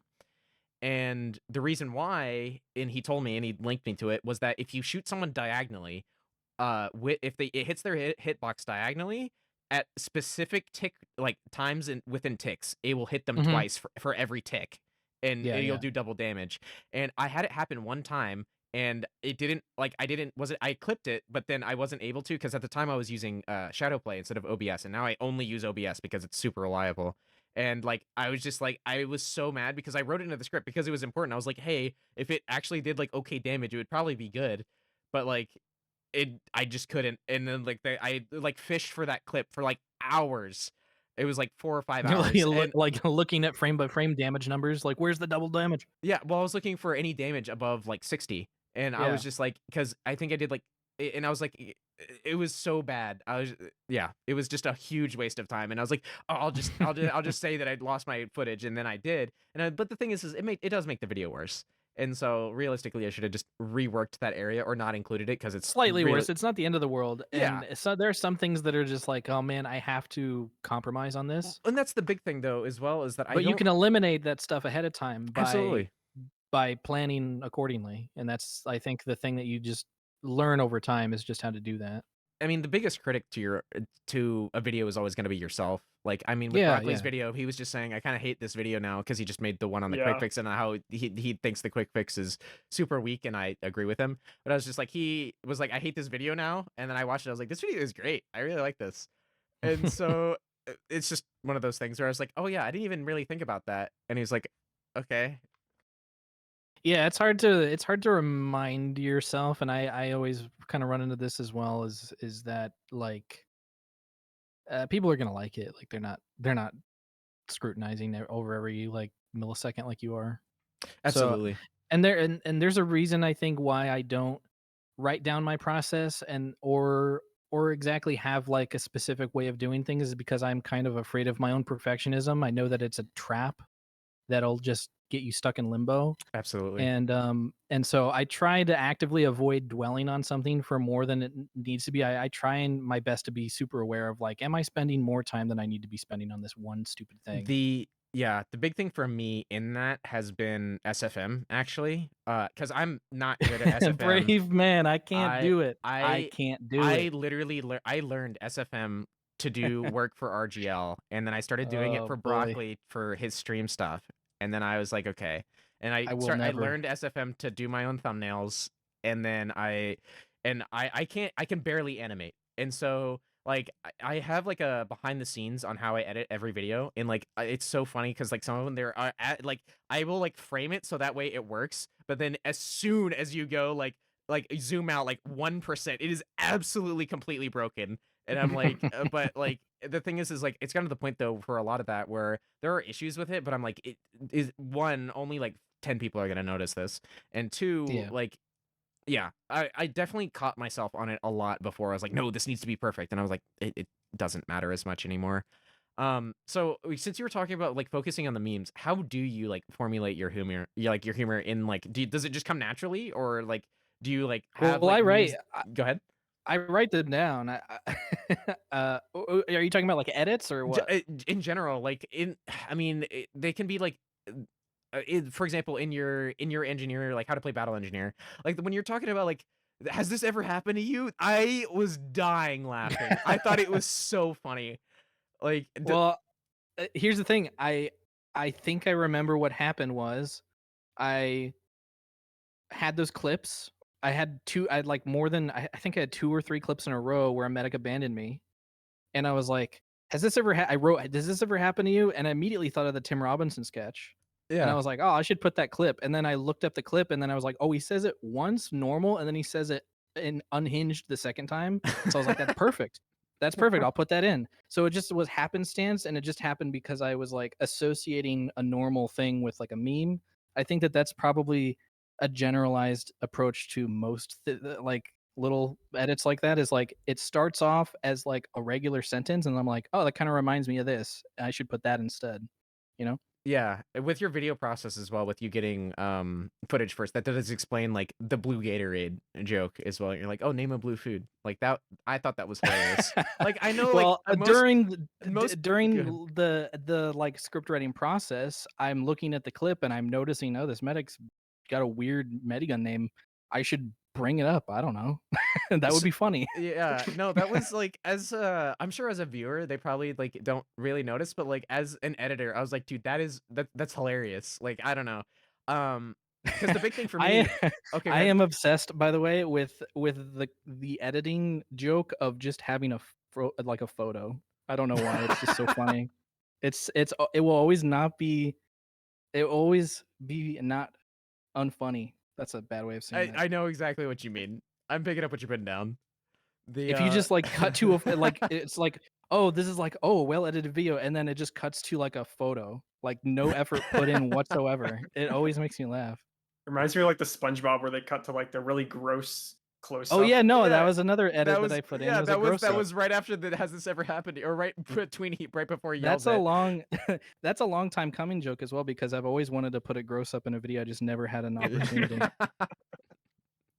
Oh man, the I for me, I'm pretty lazy in terms of getting footage in a way. So I literally bought every single basically every item I have is kill streak for one reason, which is that I am which the is same way. that is so I have when only kill streak stranges in my backpack. So I have strange syndrome for one, where I can only use items that are strange. So that's one problem in itself.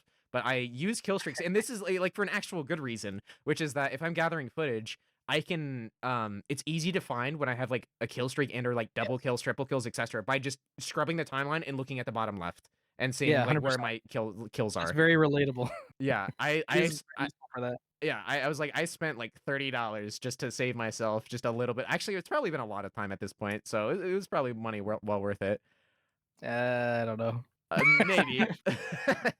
Maybe if you can write it off on your taxes or something. I consider with the whole $0 I made from YouTube, I finally got monetized, so I'm sure I'll see a check in the mail here in 10 years. So, not that I mean, that's YouTube is not is my creative outlet rather than my job. So yeah, that's good. You should always try and keep it that way, even if it becomes your job. That's fair. I imagine it would be very stressful. I remember you talking about it a little bit a long time ago when you streamed about it a little bit. Yeah. I heard you say in your other podcast episode that you used to watch my streams. I did. That's some old shit. Yeah, I used to watch you stream Heart Gold and Soul Silver. Dang. Or I think it was just Heart Gold, but you get my point. Yeah. Yeah. No, that's old. Yeah, oh my god. But that's the thing is like me and Broccoli are both like software developers. So like we are you're an IT guy. Yeah, well you're developing software. Well, you're in IT right now. You should be a software developer here in 2 years after you get your CS degree. Yeah. But like yeah, it's we'll just see. I mean, but the thing is for me is like even before I never really I always liked YouTube as a creative outlet rather than like wanting to do it for money, because I feel like, well, one, like I'm a pretty risk averse guy generally speaking, so like I would be way too afraid of like my channel dying or like not being able to like or having writer's block, which happens all the time. That's a good mindset to have. There are too many like people who jump into it too eagerly. You know, I mean, it is very risky. Most of the people that I've seen, at least in the TF2 community, that have started to or tried to do YouTube full time, they do it for like a year maybe, and then they go back and get like a full time job and then do YouTube on the side. Yeah, that's unfortunate when it happens, but it's true. Honestly, I don't mean that disrespectfully. As a no, side note, it's just a reality of it. I mean, I think that like for some reason there's this weird generalization that like YouTubers are overpaid. They're not. They're like severely underpaid. I remember, and it's really sad. I remember telling Broccoli because he asked how much money like I made on the Engineer in Sixes video, and I was like, to be fair, the first 50,000 views went to complete waste because they went to like in terms of like monetary revenue because it went to like getting me monetization. But I was like, yeah, generally speaking, each view is like a 1/10 of the cent. But like in gaming, it's even worse because a lot of gamers use ad block, which I mean, I'm not gonna like. Whatever. Yeah, you can't really do anything about that. Yeah, and so I mean that's not really YouTube's fault. That's not really anybody's fault. And so, yeah, I mean the thing is for me is I'm not like it's not my job, so I'm doing this just because I like doing it. That's good. And I just brought up that like even if you were in a position where you were like making it your job, I think that like retaining that like drive to use it as a creative outlet is like super important. It's one of the reasons why I don't actually like force myself to make a video very often. I'm like, I make enough money, I don't really have to make more. I've been waiting on the Thompson video for 10 years, Dane. Where's I it know, at? I know. That's just kind of like I should probably just get that done. But No, that's no, like that was a joke, as in like you don't have to do it because like yeah, you. I also, and this might sound weird, but I was also like, what if they do like add balance changes in the summer update? I shouldn't make the video because Dude, anyone who said that was insane, dude. I was like, I remember talking to someone about it, and I was like, you are insane if you think they're gonna make balance changes. To be fair, I'm not I- saying that I don't think I'm absolutely not saying that I think Valve will never make any balance changes again. I do think it's possible. That being said, they specifically said holiday sized update, and the last time we had holiday balance changes was 9 years ago in 2014. So like, it's not like yeah. no, all logic pointed that they weren't, but I was just using that. I was using that as like a oh well, just in case. I don't want to like waste my time. Yeah. Yeah. But the thing is, people would still watch it anyways. So Yeah, yeah, and then and I bet more people a more like I don't know, risk taking person would probably like think, oh, that now I can make 2 videos. True, true. That's a good point. The Yeah. for me, actually, I don't know. Like balance changes, I mean, I've been lucky enough to never have balance changes like affect a video or anything that I've worked on. I know you have with the panic attack 3 times, and so Yeah, the like panic attack 3 times and the eureka effect once, I think. yeah, the which to be honest, I really like the new panic attack, but I do also wish that they made the panic like another panic Yeah, attack yeah. of I the old did like version. the burst thing. It was fun. It was, I mean, it wasn't good, but it was really fun, and Yeah, yeah. I like to jump around or like the Wrangler jump and then like just land on a heavy and insta kill him. Like that was hilarious.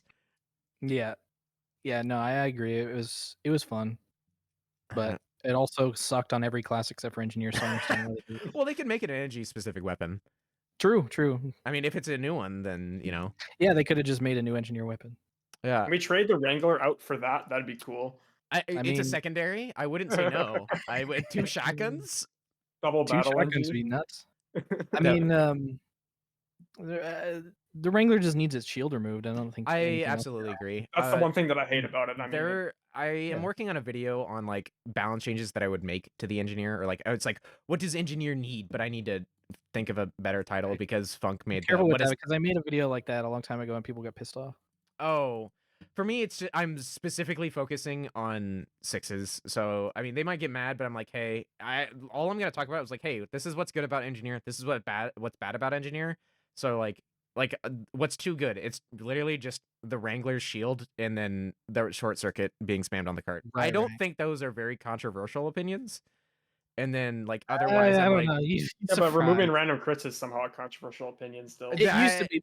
Okay, here's the thing: is that I Sure. feel like over time that's become a little bit more accepted. Really? I think your video I'm had something to do fine. with So, that. fish Fish stick on a stick. Fish Tank on a Stick made a random crits video that was more over encompassing on the concept of random crits in general, but like he focuses heavily on random crits for like a good section of the video. And he basically made all of the right points about it, that it's just archaic and doesn't make any sense in TF2. Basically kind of summarized a lot of the points that I made in my video. Yeah. And I scrolled down to the comment section expecting everybody to kind of have the same sort of like, I don't know. There seems to be this like apathy towards it for people who do like want random crits in, and I genuinely do think it's just like, well, I don't have a good argument, so I'm just gonna like pretend like I don't care. The big thing for me is honestly because I watched that video as well, and it was good. But in terms of like the apathy towards random crits, I think it's mostly just because I don't think that they would have ever.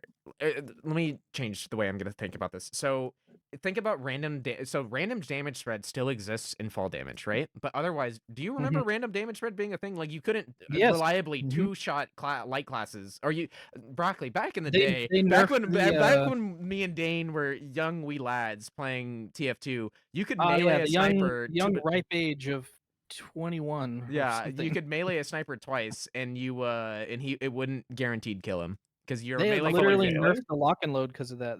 The lock and load is still nerfed Oh, because of the Yeah, random damage. so I forgot that was a thing. your melee could do 55 damage.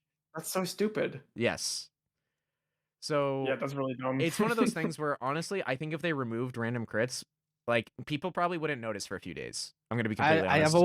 I've always kind of maintained that, and yeah, and honestly, I'm so tempted to make like a gloating video, like where I'm just like, I told you so, because Uncletopia is very, very popular, and nobody cares that random crits are not on Uncletopia at all. Like, Yeah. it doesn't prevent them from enjoying the game. The game is very similar to casual for a lot of reasons. Yeah.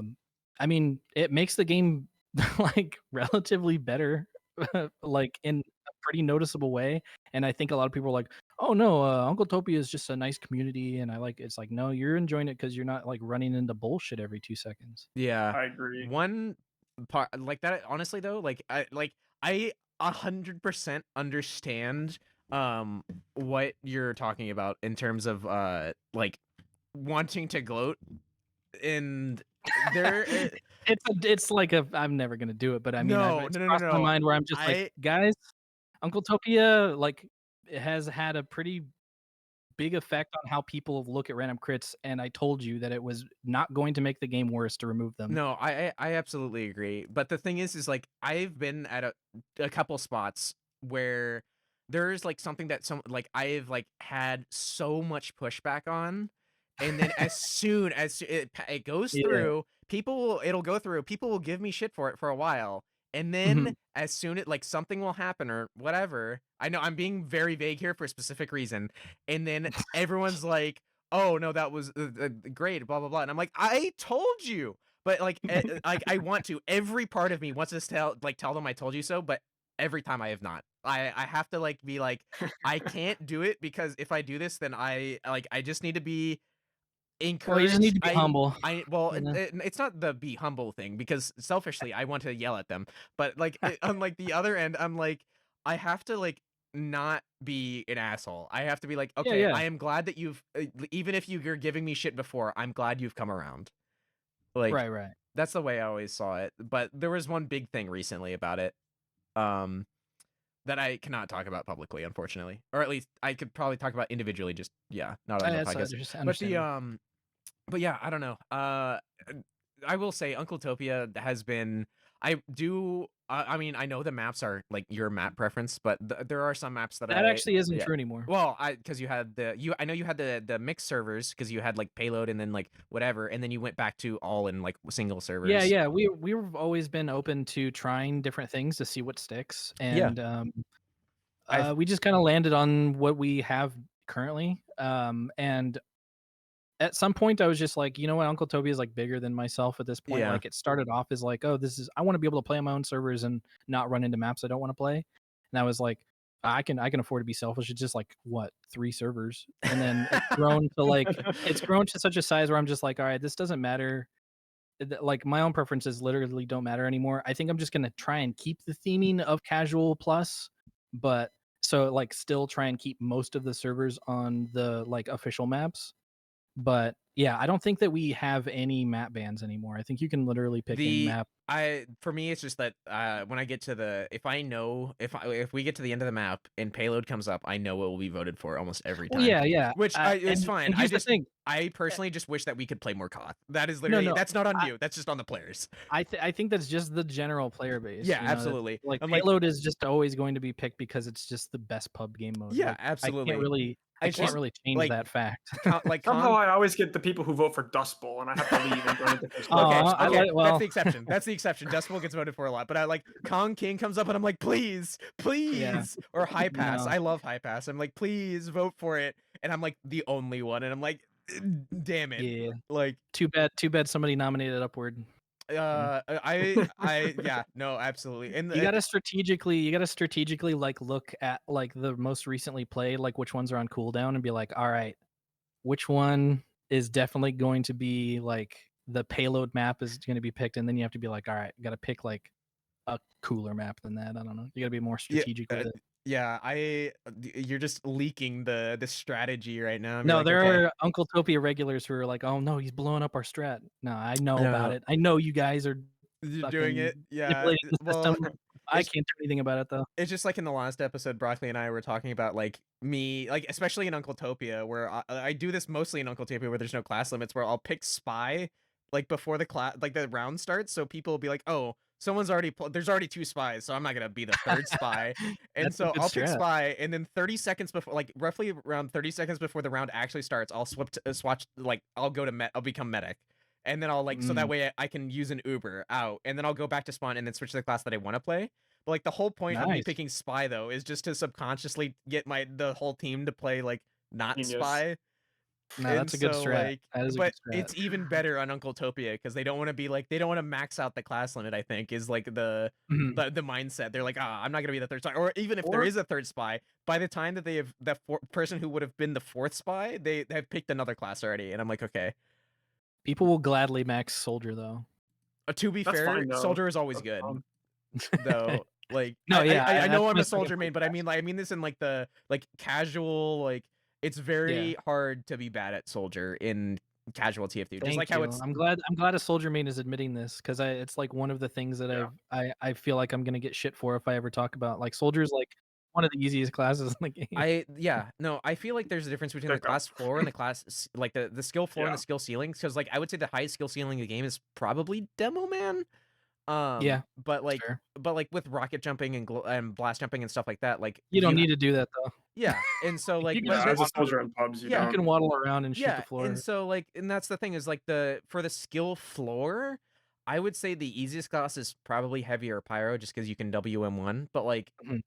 But like after that, I mean, I would say it's soldier. I mean, you don't need there's no arc that you have to worry about with like the pipes or the stickies, right? I like you don't have to worry about like having decent movement to not die instantly like you do on Scout. Also most people's hit scan aim is also really bad when they first started playing TF2. So which is why again we're like having a set fired weapon like the flamethrower or the minigun is really good. Sniper Yeah. is going to be really hard, which is why back in the day I loved Lakeside because everyone sucked at sniper. Mhm. But like I have seen the argument where people are like, no, soldier isn't. I've seen a lot of people say that soldier has a low skill floor, and I'm like, yeah, that's true. And then there'll be people who argue against them in the comments. I'm like, no, I mean like to be effective, like if you're on steel, right? Since that just got updated, if you're on B, you just have to look down and fire rockets when people come in, and you're gonna do like 50 Yeah. damage to them for every shot. So like it's Mhm. not difficult, and like so maxing soldier in Uncletopia makes absolutely like makes a ton of sense. And I would rather have them max soldier than max spy, because spy I would say has a relatively like higher skill floor. I Yeah. think that in another, I think right now it's really popular to complain about sniper, but I think in another 10 years, pubbers are going to hate Demo Man because I think Demo Man's overpowered and like stock Demo Man. And if you have 3 demos, you kind of have to like run like the short circuit to like push or have like 3 Ubers. Yeah, I think the thing is with sniper though is more that I feel like some people argue that sniper is overpowered. I don't know if those people really have insight, but I think it's more that most people are just sniper is annoying to He's fight. not fun to play against if he's a Yeah. really good sniper. Whereas like I don't know how people, most demo men in pubs in my experience are either the pub lord that like annihilates the entire pub and wins, or they're really bad, or they're demo knight, Or well, whichever. there's always like the demo knights too, but like that's like a whole different thing. Yeah. I mean, like it's not fun to play against like if there's like 3 good demos on the other team who like are using like You stickies. cannot push. Yeah. Good luck. Good luck is all as well. I mean, it depends on the map. I mean, too, but well, maybe here in 10 years we'll have like 9 solar lights running around in a pub, and that'll just be like the rise of engineer, you the know? demo night meta. Yeah, it'll be just demo knights and engineers and pyros.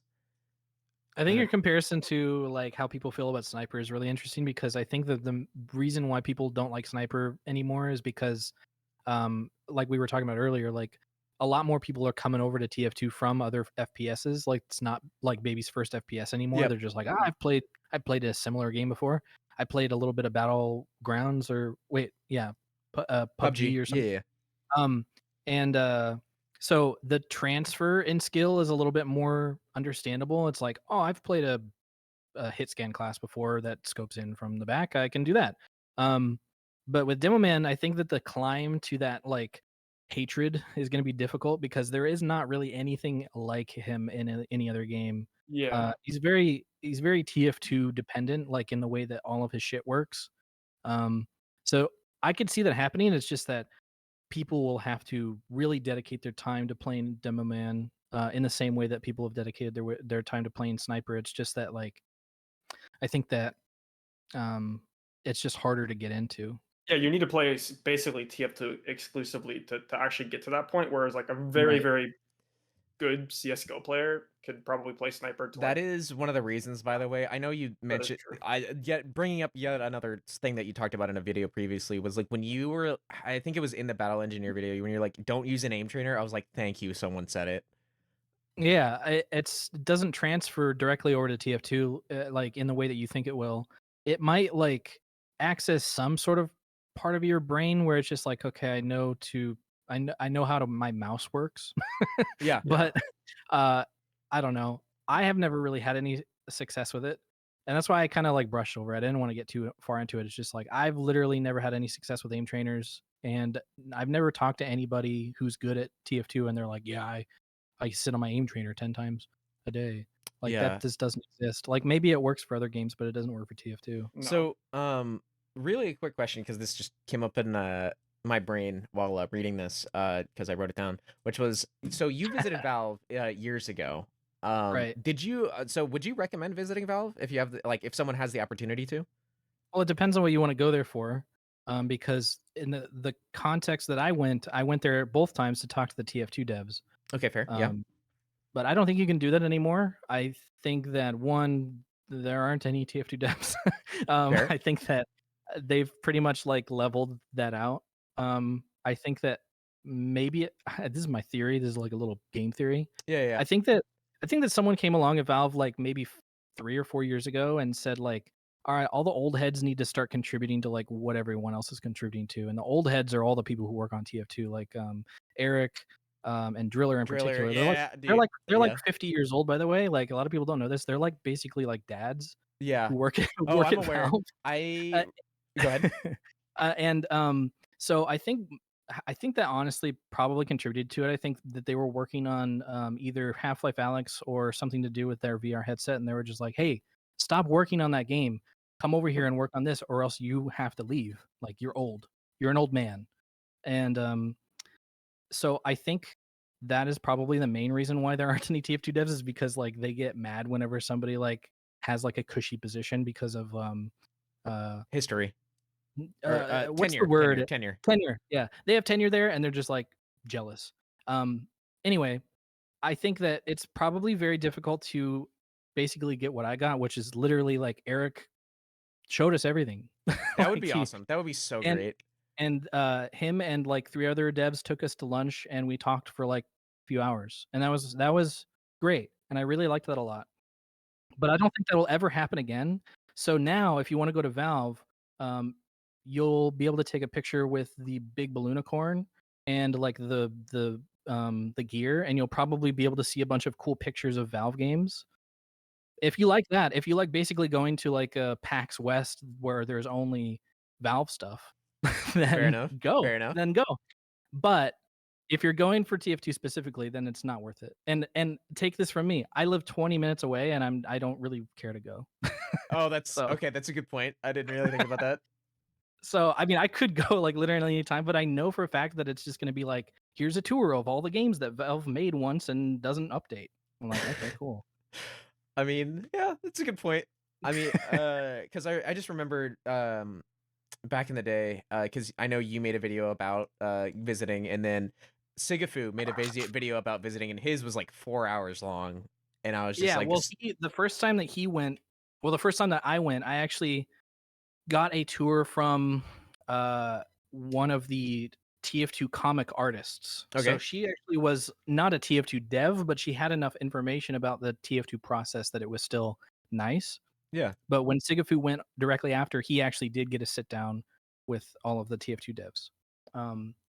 I went Pretty much like a few months before the second time, before Jungle Inferno, and that was when I got to talk to the devs. And you like saw them one-on-one. working on Mercenary Park.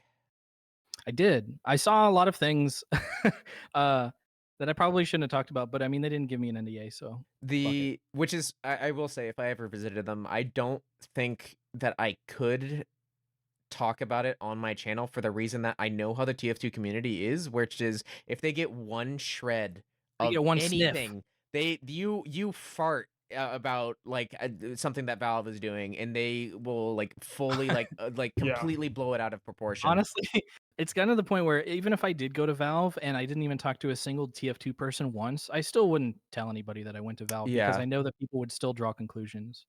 They'd say like, "Oh, Uncle Dane went to Valve. I bet that he told them to update TF2 and all this." Uncle Dane update. Uncle Dane update. Yeah. No, what was it? So have you ever gone back and watched the ViDocs for Halo? What? ViDocs? Okay. So Bungie does this thing where for each of their games called ViDocs, and if you probably want to watch them, or you might if you're interested in game development at all. Yeah. Where for Halo 2, because they didn't do one for Halo 1, I don't think, but they talk about Halo 1 during Halo 2. So there's a ViDoc for Halo 2 and one for Halo 3 that are excellent. They do a little bit for Halo ODST and for Reach.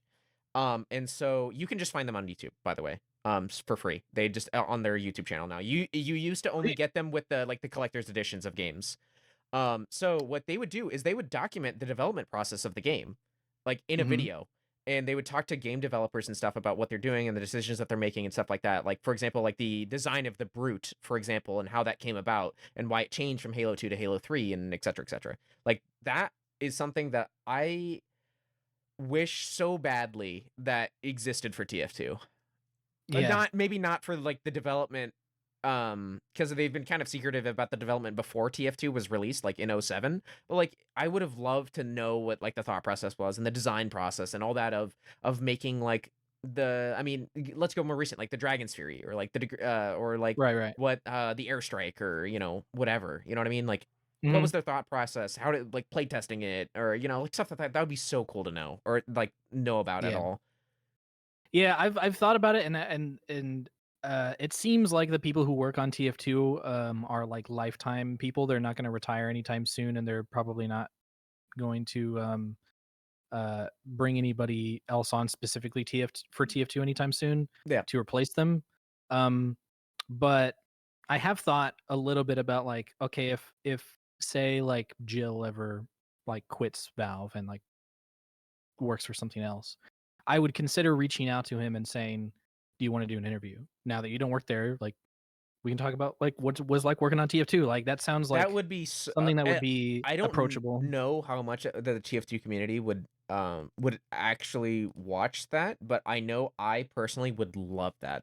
I think the TF2 community would watch that. I'm afraid the TF2 community would see that and then think that there's another update that he's making, even though he doesn't work at Valve anymore. Well, that's why I would say like I would not feel comfortable approaching the current devs and interviewing them because I feel like that would set that precedent. But if they were ex devs, then I feel like then that precedent is gone and then it feels safe to talk about like just what was it like working on the game, Yeah, no, I think that's pretty cool. That's a good idea. I would. Yeah, I mean, I don't know if it'll ever happen because, like I said, they're all seem to be like lifetime Valve employees, and they probably will just retire at 63. But I don't know. Yeah, I mean, we'll see. But as a side note, since I mentioned the Dragon's Fury, I am so glad that you liked it in your Pyro video. Yeah, you're Dragon's Fury a fan. So Dragon's Fury is really good on Goalie Wash, because it's an enclosed map. So like. There's this guy named Lister. He does the like the history of X class. I know. So I actually saw his. I've seen all of his videos. That Dragon's Fury video was very like affirming to me because I was like getting into it at the time, and then he dropped that. I was like, oh, okay, good. So I'm not like crazy. He like the Dragon's Fury video a few years ago because I used it a little bit when it first came out. I was like, yeah, this is all right. I'm not a Pyro player, but we'll see. And then he made that video, I think it was like a little over 2 years ago. And I was like, dude, this is like, because he was like, well, he paired it with the Scorch shot. And because you can like do like the stun thing and then combo with them with the Dragon's Fury. Yeah, I feel a little scummy doing that. I agree. I don't really like to do that, but I I know why it's good. The idea of pairing any flare gun into instantly having the burst damage of like the Yeah. rapid fire Dragon's Fury. I don't know why. I'm just stupid. I just didn't think about that, and I'm like, dude, that is genius. And like I did it, and it's great. It's so fun. You know what's weird is that I actually, when the Dragon's Fury came out, I was doing that, and then they nerfed it, and I was just like, oh, it must not be good anymore. I think I just wrote it off because I just saw nerf, and I was just like, ah, it doesn't work. I don't know why. That's the Valve nerf effect. Yeah. Yeah. Well, it's because I feel like people at this point assume that every weapon that is nerfed, they just assume it was over nerfed, even if it wasn't. Obviously, the big one Yeah. I think you've talked about before was with the panic attack. But Yeah, like it's exactly. Like been like that experience with the panic attack has changed the way that I look at nerfs. Too bad that they don't even make nerfs or buffs anymore. yeah, Because if true. it did happen again, then I would have that mindset. But I haven't had the opportunity to be like mature about it. Yeah, absolutely. No, I mean, I wrote in the thing that I don't have enough. I'm not much big of a pyro player to make a video on the Dragon's Fear or anything. And like, there's already listeners made like 3 videos on it, and they're all good. So I'm like, I don't really need to go there. But Right, like, right. dude, I really wish that and you mentioned in your video that like if you successfully airblast a rocket, that like why can I not attack?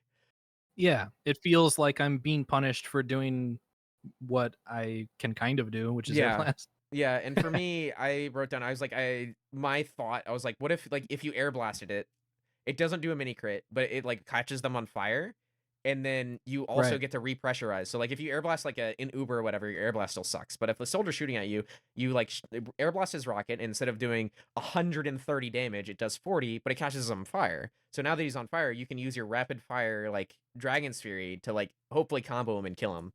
I don't know. I thought that would Yeah, be I cool. mean, any idea that nerfs the air blast ability to not like only negate damage but also deal more damage in return is a welcome change for me. Yeah. I was very careful not to rant too hard on this, but air blast, I really just hate how easy it is to just You're like talking accidentally to a guy who main soldier in secondary plays engineer, and a guy who Yeah, main yeah, yeah. soldier in secondary mains demo man. So I don't think you're gonna have any arguments here. Yeah. It just feels like it's like one step up from a random crit, where it's just like I don't think that I deserve to get one shot. I will say, as a side note, I do generally much prefer the new air blast to the old air blast in terms of like Yeah, knocking 100%. in terms of knocking people around. That being Yeah. said, the fact that the air blast hitbox goes behind the pyro now and doesn't use the cone anymore is very dumb, and I hate it so much. Or the fact that like it doesn't make any sense that you can like you can bounce your air blast off the ground to make people go up. Doesn't make I any think sense. that's I mean, it doesn't make sense, but I think it's cool. I'm gonna be honest. I think that's Like cool. shouldn't I feel like it should do that if you point up, and it should not air blast them at all if you point it down. Yeah. I mean, my thought process is like the air goes to the floor and pushes you up. You know what I mean? Well, think about it like this. Like it just makes Pyro's job a lot easier because you don't True. have to really reposition your mouse very hard in order to do that. That's a good point. In order, Yeah. if you wanted to air blast someone straight up, you should have to like go out of your way to do it. Yeah. But you don't really have to go out of your way to do it if you're just like pointing it towards the direction that you're already kind of putting your fire. Yeah. I think that's a good point. Cause I mean, I just remember back in the day, like with the set set knockback from the air blast before, and then like because I mean Mhm. before it was the combo where you could always like insta kill people if you use the degreaser, and then like you would air blast Yeah, them, and you then just insta you kill learn them the with the trajectory. Dragon's Fury, or not Dragon's Fury, Jesus, the reserve shooter, and you do like 140 damage or whatever, and like insta kill everyone except for like heavies. Yeah, yeah. You just learn the trajectory Yeah. of everybody's flight path whenever you do it, and And it's very I think because of that, or like having that for so many years, that like literally any change to it is like amazing to me. But I understand what you're saying. it's like we got one hell for another hell because on one hand it's like nice that it's harder for the pyro to pull off dumb combos like that, but at the other end of the spectrum, I also just don't like how inconsistent it is now. Sometimes I feel like I get air blasted and I get sent like halfway across the map So for no I reason think at I know all. why that happens now. It's based on your trajectory that you already have. So if one thing that you can do, so if you have if you equip the thermal thruster, and then like when you're at that arc of like the height of your arc and you land, if you air blast a person while you land, they will go like a million miles away from you. Like they will fly off the side of the very map. funny on the And so, dealing end, but on the receiving end, oh, I feel like, absolutely, it's terrible. what am I supposed to And do about I that? think that Annoying. I'm just saying, like like my well, I'm not a game developer. My like computer like software developer brain is thinking No, like it makes sense. like because the same, I think what it is it's the same thing that makes like the demo knight able to like trimp and makes him slippery. Like if you get caught by any knockback before that, if you like add the Airblast knockback, it probably just multiplies it by a huge amount, if I had to guess. Yeah. No, it does make sense technically, according to Valve Spaghetti, but it's like it's one of those things where there's not a whole lot of agency. It's like I don't know how fast the pyro has to be going for me to go a specific distance. It's like, how am I supposed to ever learn that? And also sometimes you just don't see the pyro, so you don't even know how fast the pyro was going. A lot of the time you're like, what even sent me that far? What was that? Yeah. Yeah. It's invisible, so I mean it's air, so you can't even really see I mean, what it's hits not you. as consistent as like being able to surf a rocket or a sticky Right, or something. exactly. Like, Yeah. And you can't rocket is airstrafe when always you've been airblasted, which drives True. me crazy. Yeah. I Well, hate that. yeah, because it gives you the Natasha effect. I mean, it's hidden, but it gives it to you. yeah. I Yeah, surfing projectiles I feel like is fair because then you're a little bit more in control. Yeah, I wanted to. It's something that I've thought about writing in because what I one of my favorite clips. I made a frag video forever ago for like Highlander engineer, and one of my favorite clips I ever had was actually playing on Lakeside, and a soldier was on like the bats area, and he shoots down a rocket at me, and instead of like surfing away, I surf into him and like one shot him with my shotgun, and like Nice. that is super satisfying to me, like being that player, and like as a soldier player, I'm like, if someone did that to me, I would feel absolutely dunked on. And I'm like, but if someone you chooses that Just hit as an the air shot. option, well, I mean, well, he was between shots. He would have annihilated me if he had another, if like I see. yeah. And so I was just too fast as the engineer, obviously. No, it's great. But I it was love just, those clips. go ahead. No, I was just reaffirming you. It's like something. It's like taking back the power. Yeah, Engineer is like weak to soldiers, so it's like, yeah. oh, I can do a movement tech to get around I some things absolutely if I do agree. In the last podcast episode, there's also a moment where this engineer, like on Upward Last, because I like evades me like 5 times because he like literally surfs my rocket from like the cart up to oh my god, the like the area where the window is, and I'm like, how did you get up there? But it's like it's insane. I don't know. I like the fact that even as a soldier player or like playing soldier or demo man, I think like your weapons are super powerful, but like the fact that like the other classes are able to essentially use that against you, I think is really cool. Yes. So I don't know.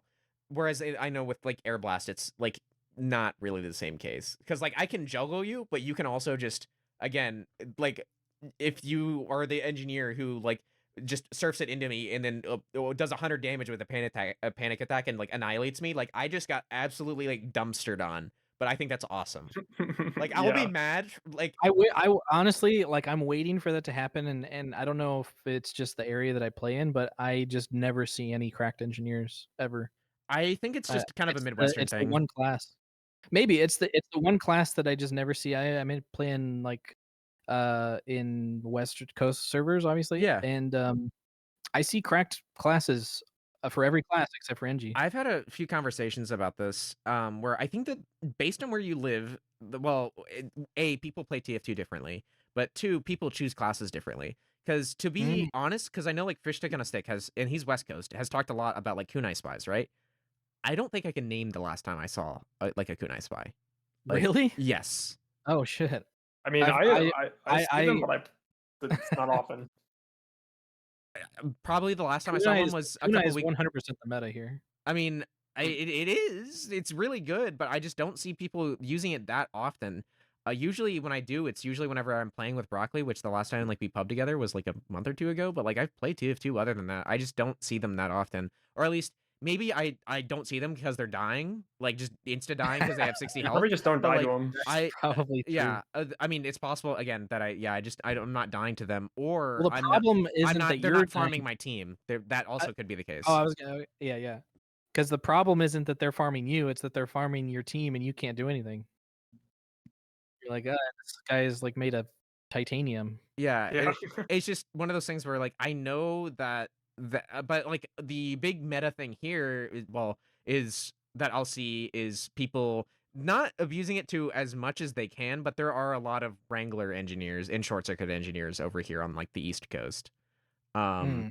But Well, I will say this: Chicago, Uncletopia is like Sweat City. Yep. From what That's my city right there. so I think you probably just get all of like when people say like, "Oh, Uncletopia is really sweaty," I'm like, no, unless you're talking about Chicago. I'm part of the problem. I'll be the first to admit I'm always playing Demo Man, just like trying really hard. Since I'm in Ohio, Chicago, I get good ping to both Yeah. to Chicago, which is where I mostly play, but then I'll also play on like the East Coast servers. So I don't know. Well, stay away from Atlanta.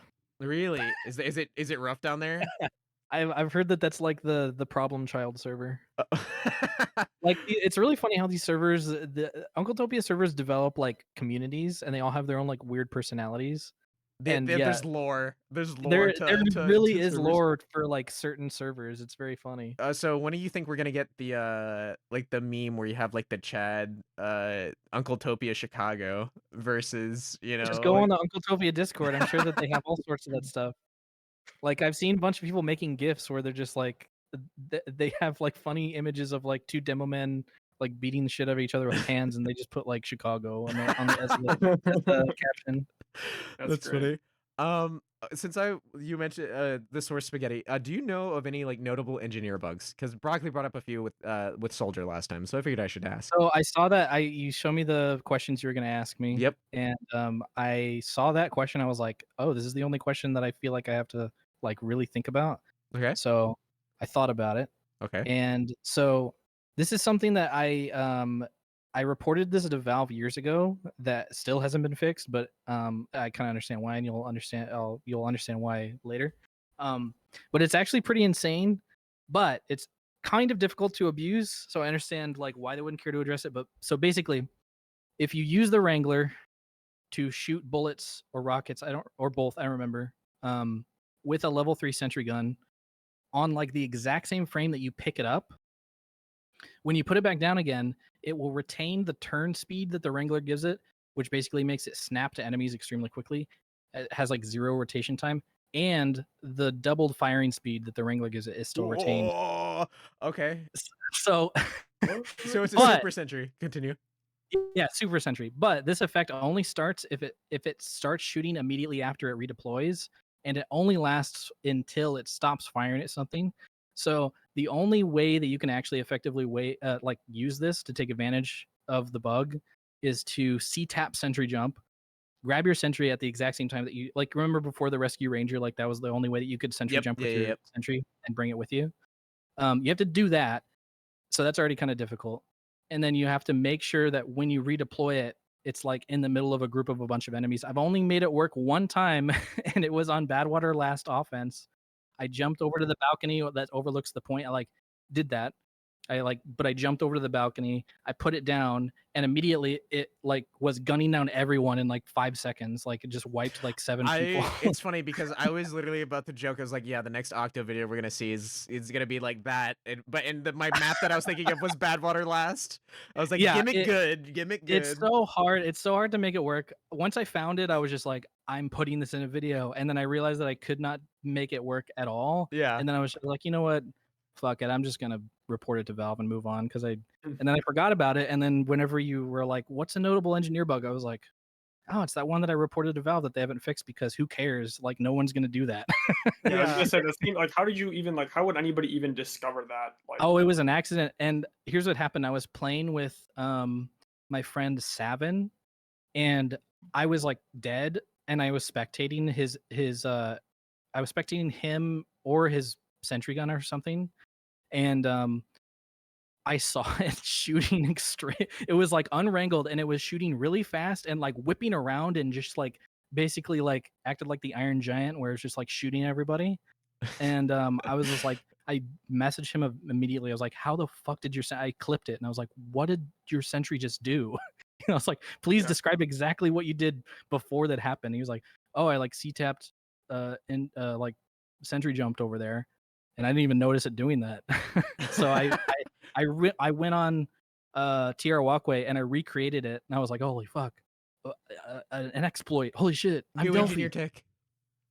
And then I spent the next like few days trying to do it, and it was like impossible because Yeah. because even if I did pull off the jump, if it doesn't see anybody right away when it redeploys, then it's just not going to activate. And even if it does see someone right away, it might shoot one person and then it's done. And then it's like, well, I just shot one person. Who cares? Like it needs to like wipe a team in order to make it like actually matter. Yeah. So like you needed such a specific situation to take advantage of that. You could I can imagine a way that you could grief people with this using a dispenser and like a friend on the enemy team, but like just like a lot of like Delphi glitches or whatever, it's just like requires a friend, and I'm like, Yeah, okay, and I'm you like, just have okay, to so I'm never gonna control. see this. That's fine Yeah, Yeah. yeah.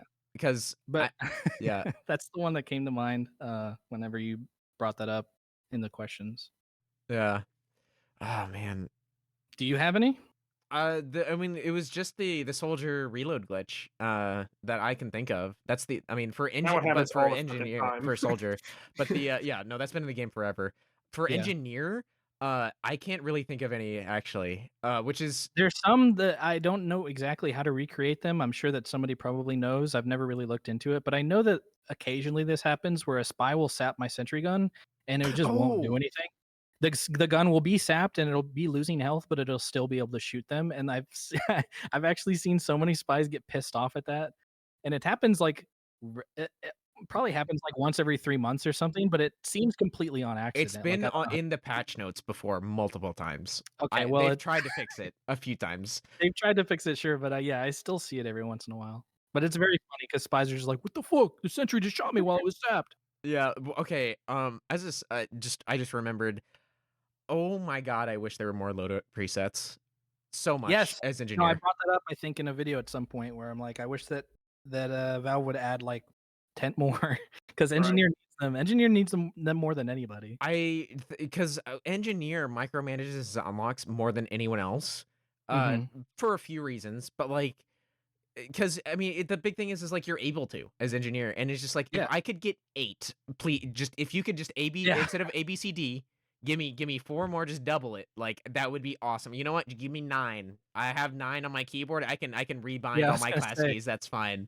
Yeah, round them all up. Yeah, like I just need because I'm like I need 2 for the Frontier Justice because I need 1 for when I'm using minis so it doesn't and then I need 1 for when I'm using like a leveled gun because if I switch to the Frontier Justice when I have like and a gunslinger it'll destroy my gun and I don't get any of the crits.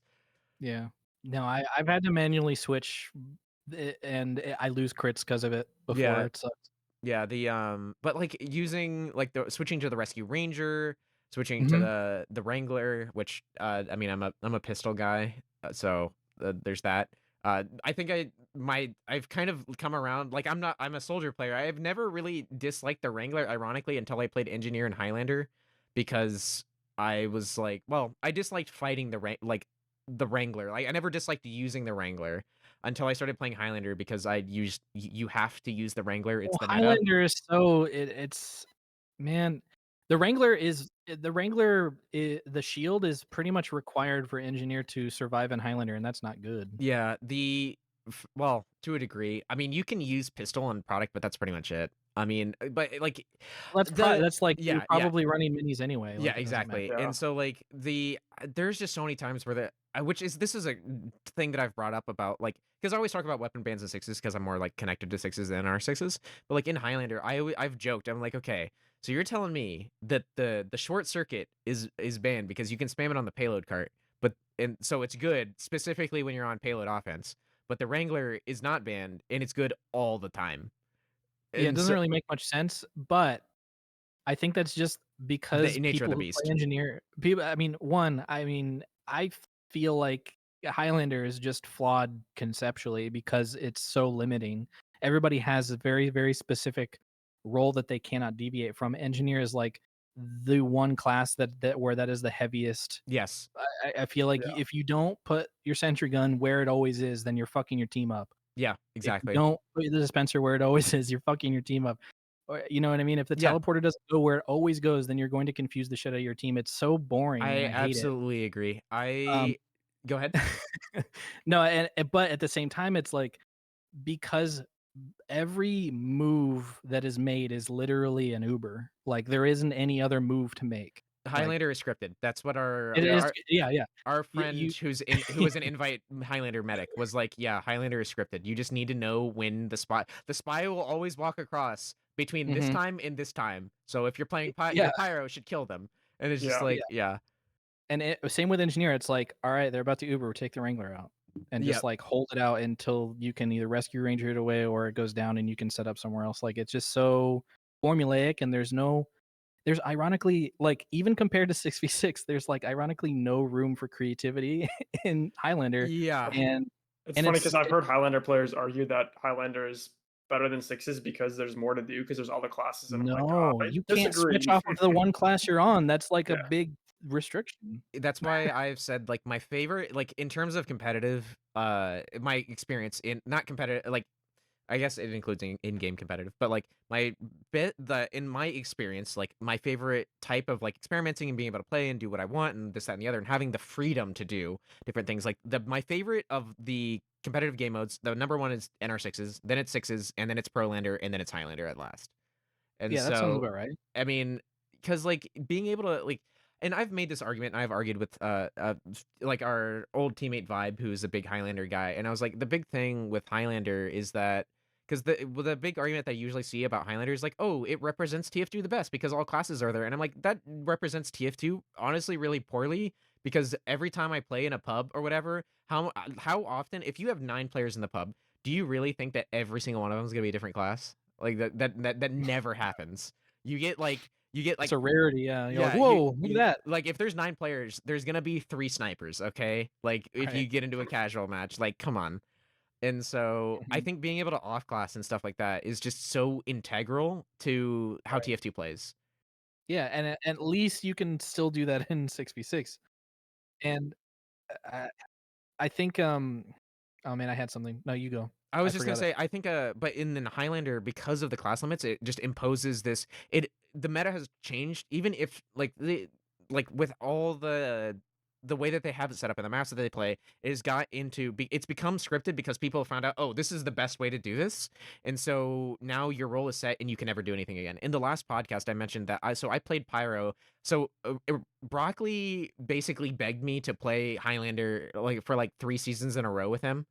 Yeah. And dragged me into it because his team needed an engineer, and I used to play for them, and he was like, all the engineers are bad, you need to play for us. And I was like, okay.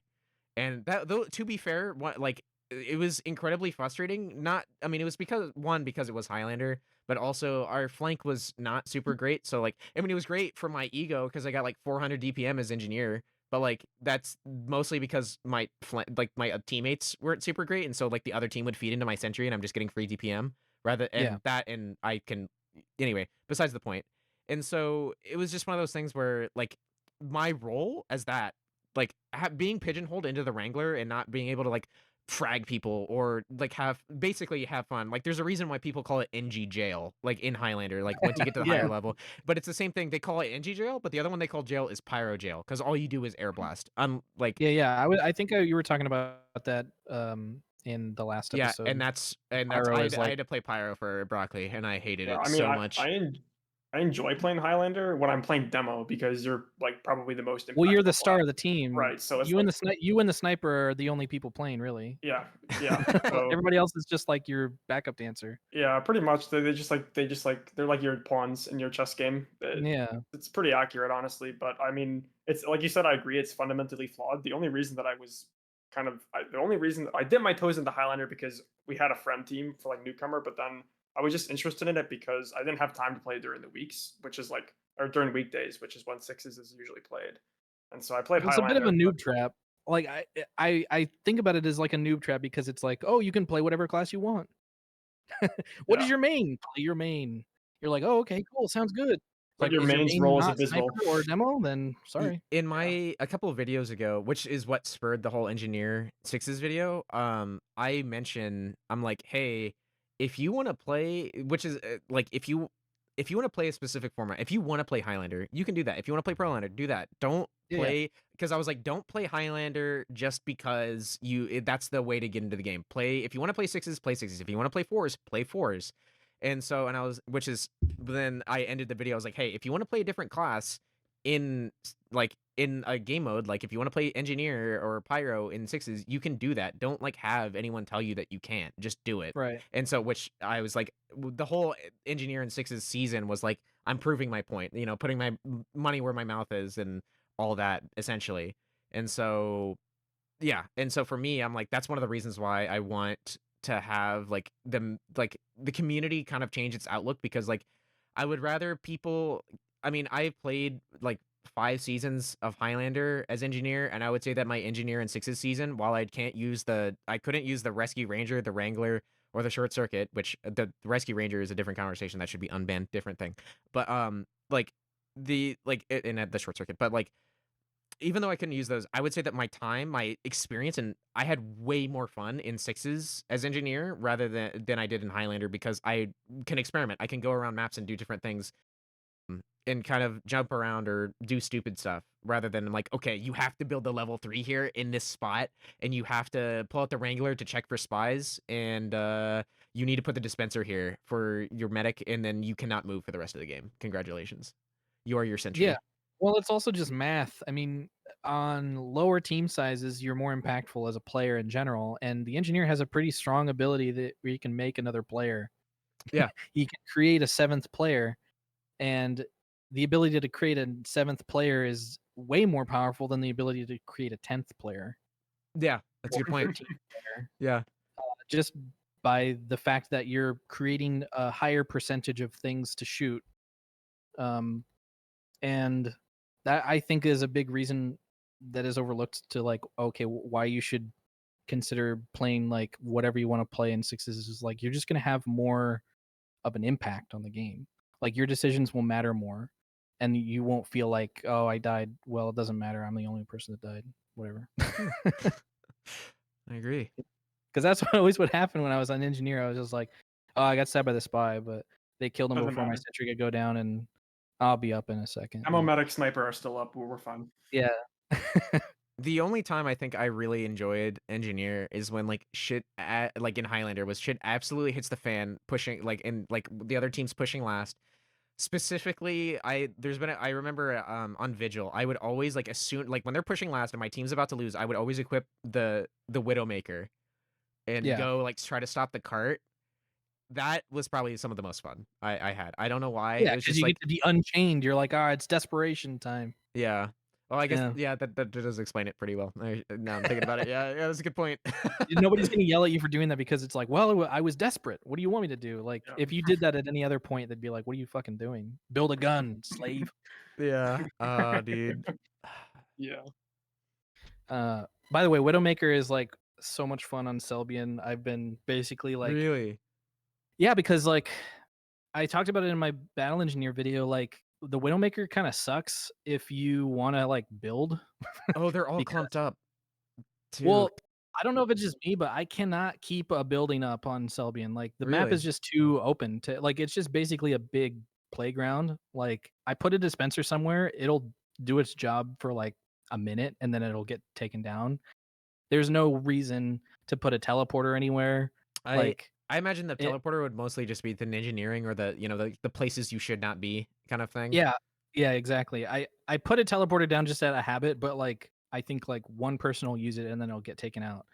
But yeah, that I like it because it frees up. I'm like, okay, well, if I'm not really focused on upgrading, then I can just run the Widowmaker and I'll always have metal to shoot because I'm not upgrading anything. Yeah. And also being able to just like never reload is so useful on a TDM server because it's just like, oh, it doesn't matter if there's like 3 people in front of me. If I have all of the fish, then I'm healing myself and I'm getting metal back. Yeah. Even if I miss, I'm getting metal back. It's just like the Widowmaker is like it's the so perfect underrated. gun It's so underrated. I remember because it's fun to use personally, but I remember back in the day, a while ago, our flank scout was my friend my mentor that I was talking about, like that was the Highlander engineer. Well, he was also our flank scout in sixes, and so his aim was pretty good.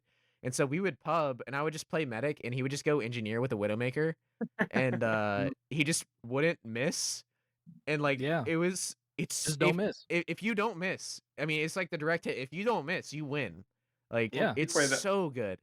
there was that one time in Prolander that the teams were like totally not fair that Okay, season, and okay. that team was just better. And That then that's the most proud I've ever been in any competitive in all of my TF2. Okay, so we're playing Prolander, and my proudest TF2 moment of all time is we're destroying this team, and Broccoli, he's the demo man. And he's like, he knows we're already winning, so he has our medic. Instead of Ubering him the demo, he has our medic Uber me the entire game.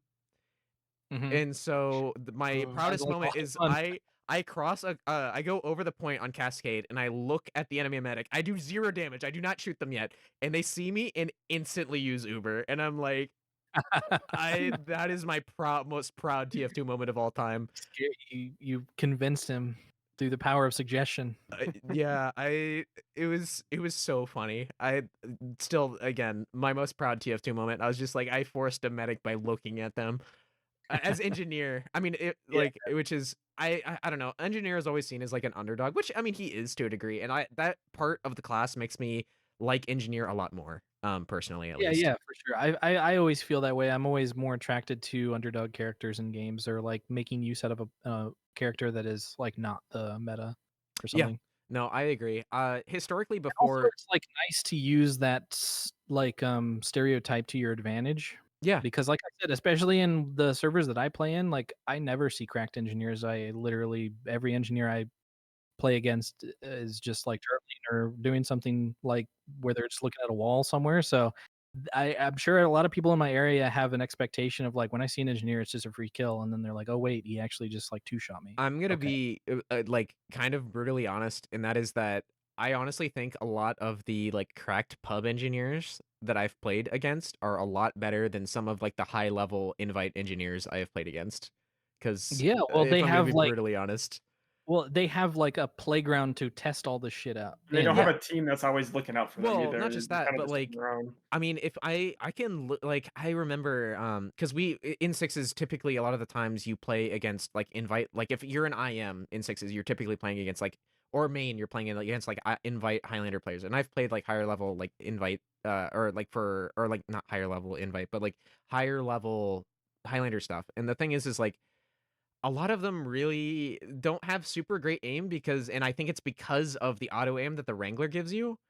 And mm, so, like they're just used to that because again, you're just chained to your Sentry. And so if you have really good game knowledge in Highlander and like in good placement and stuff, like you don't need to have super great fundamentals, which is like Broccoli. I think I know that MGE isn't exactly a sign of anything, but I remember Broccoli, who's not an engineer player like at all, was playing against one of our friends who's a higher level Yeah, engineer player and like literally shut him out in MGE just because again he relies on the Wrangler. But I'm like, some of these like absolutely cracked engineers that I've played against in pubs, I'm like, these guys could be gods. Like I mean like I don't know. yeah, if they applied it to like a format that allowed them to do that. Oh, absolutely. That's the issue, is that like even if you saw those cracked engineers like get picked up for a platinum, or not platinum. What's the highest Invite. invite? If you get picked up for an invite Highlander team, like they're not gonna be able to apply any of that. Yeah. they're gonna get yelled at for not doing it right, probably for not following the script. Right. They're like, well, this has been perfected. What are you doing? Oh, You don't need the to improve upon engineer, it. you got 6 kills. That's reserved for the demo man and I'm sniper honestly only. I'm really hoping and I'm looking forward to like a year or two from now when there's like people who have seen the I played engineer in sixes video who actually went and started playing engineer because they're like an engineer player. People have. And I'm hoping that they make it to the higher divisions and actually So I can make a tell you difference. from experience already that a few people have already messaged me about making teams playing engineer in newcomer. And so I've already done one mentoring session already and be like, hey, this is how you do the maps. And so we'll see if that continues. Yeah, the most important part of that, I think, is will you see that persist into higher divisions? And ultimately, and this is probably strange to think about, but if the only way that like stuff is actually going to change is if Froyotech or whoever is like the Froyotech killer that season actually picks up one of these players at some point. The big thing as You know what I mean? well is like on it, to be absolutely brutally honest, Royotech could do it anytime right now. This season, sorry. Previous seasons, like they obviously It they had could, it but was the it's like Royotech killer that's killing. up to Banny to do that, and like I I appreciate Banny for everything he's done for the community, but I think that he is a lot of talk, but doesn't really walk the walk when it comes to a lot of that stuff. I think that He's a very vanilla guy. He says he wants that stuff, but he isn't the one who wants really to do wants it. to win more, and he doesn't want to take that risk. Yeah. He's not very risk averse in that. Like, he doesn't want to possibly tarnish his legacy over like an experiment like that. I can understand that to a degree. Fair.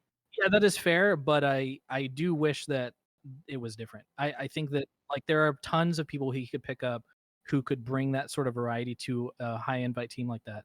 And he already has one. His name is Jay.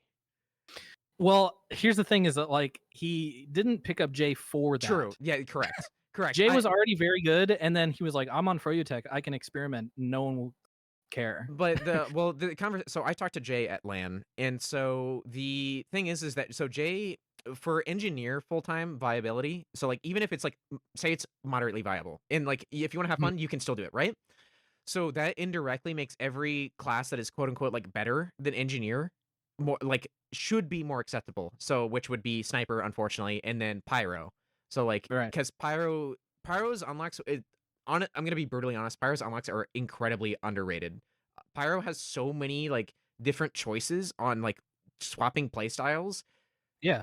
It is I think it's really a shame that I feel like Pyro gets kind of set to, even on like the YouTuber sides who like people who love Pyro, they kind of are like they're the Airblast Pyro or like they're the combo Pyro, and that's like it. And then you have Broccoli, who's the flank dragons or not dragon sphere. He's the backburner jetpack Pyro. That's a hey, that's a good one. I haven't seen that in a long time though. Yeah, and so, but like but I do think that honestly, I've talked to Banny about this a few times where I was just like, one of the big thing that's missing is like the fact that invite players don't make a lot of content. The only one who does is Banny, but like you could very easily make, because I was like, to be honest, my engineer in sixth season is like, yeah, that's cool, and we made playoffs and we did decently. We finished like 6th place. But like if they did that, I think that they could still destroy other teams if they did something. It doesn't even have to be engineer, because I know it could be pyro, because like I know Jay is a believer in full-time pyro. But like so like if they had pyro do it, that would still be, well, one, like it would be kind of, it could show the scene that like, yes, they are the best, they can destroy everyone even with a pyro on their team, right? But also on the other end, it shows like, hey, you can make content out of this and be like, hey, look, the #1 team is able to do this. Which means like everyone in invite, like anyone who says that this can't be done is wrong. Like you can do this. Yeah, it would prove a point. Absolutely. And it would literally prove the point that Banny's been trying to say with his words, which is like, oh, off classes can work really well if you build your team around it. It's like, prove it. Yeah, which is that was in position to do it. Yeah, and that was the whole point of the engineer in sixes team, and so like, I would love to see him do that as well, but. We'll and see. I mean, I appreciate like your experimentation, but the thing is that it's always going to be attached to the caveat that it was newcomer. Yeah, it wasn't newcomer. Open. Yeah, but it was open. Potato. Yeah, you're right. It needs to be, like you guys said, it needs to be done at invite at a high level to prove that it is viable. Otherwise, you can always just go, well, it wasn't at the highest level. So yeah, and there are small things. There are small, like tiny steps that are being taken towards like, oh, I didn't realize you could use the market gardener. Like the Beggar's Bazooka. Beggar's Bazooka. Yeah, once Antoni is on Froyo, I think it's like, okay, well, we're getting closer to. He was supposed to be an invite this season, but he was not on Froyotech. Just as a heads up, he's in advance still though, but it's possible. Oh no, but he's on his way. Oh yeah, absolutely. Yeah, he's pretty much guaranteed a spot in like one of the top. I'm a believer. Do not get me wrong. I'm absolutely a believer. Oh, for sure. And like I said, he's like one of the most entertaining players to watch by far. So it's like a win-win for the casters, the people making the broadcasts of these games. I mean, getting these players who are willing to experiment and then getting these players into teams with team captains that are willing to accept to build their team around that experimentation. It's like, this is all what we're working towards. Like, this is all like progressive. This is all good. Exactly. And you can talk about it. And you can say, well, it works in lower divisions. It's like, yeah, great. But people don't watch casts of lower divisions. And maybe they do, but nobody really takes them seriously because there's that asterisk. Exactly. But yeah, no, I 100% agree. The big thing for me is that I kind of wish that I could go into higher divisions, because I definitely think that we could do engineer in 6s in IM because we did play IM teams and we beat them. But the thing Yeah. is like, and again, the full-time heavy team beat won 3rd place in IM. So like we know it can work in IM and it can might work in main. But like at that point, I am not that good enough at engineer at that point. I'm like a high IM like low main soldier. And so like I can play that. Like at that point I'm like I can support. Like I would be perfectly fine playing with someone on my team that is doing that is good enough to do that. But I am not good enough to do that. It's just like and it's the same thing with like experience. Like for like the sniper debate, I am not informed or like know enough about everything about sniper and like game balance to talk about that. But I can talk about soldier. I can talk about engineer. But and like again, like if someone asked me, someone was like a main player and they're like good enough at engineer, if they were like, yeah, do you want to play soldier for my team that has a full-time engineer? I would say yes. I'd be like, yep, absolutely.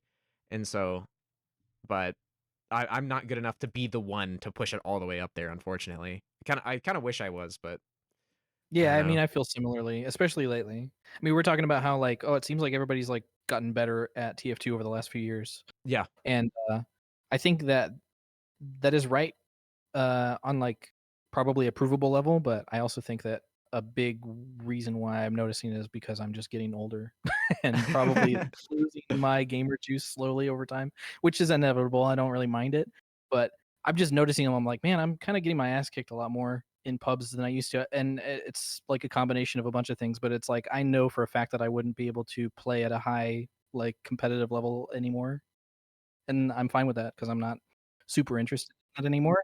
But I yeah, would like the opportunity to at least pug in like kind of a mixed environment, which is why I want, in-game competitive to work. I want like no restriction 6s to be a thing. Like I that agree. all sounds Absolutely agree.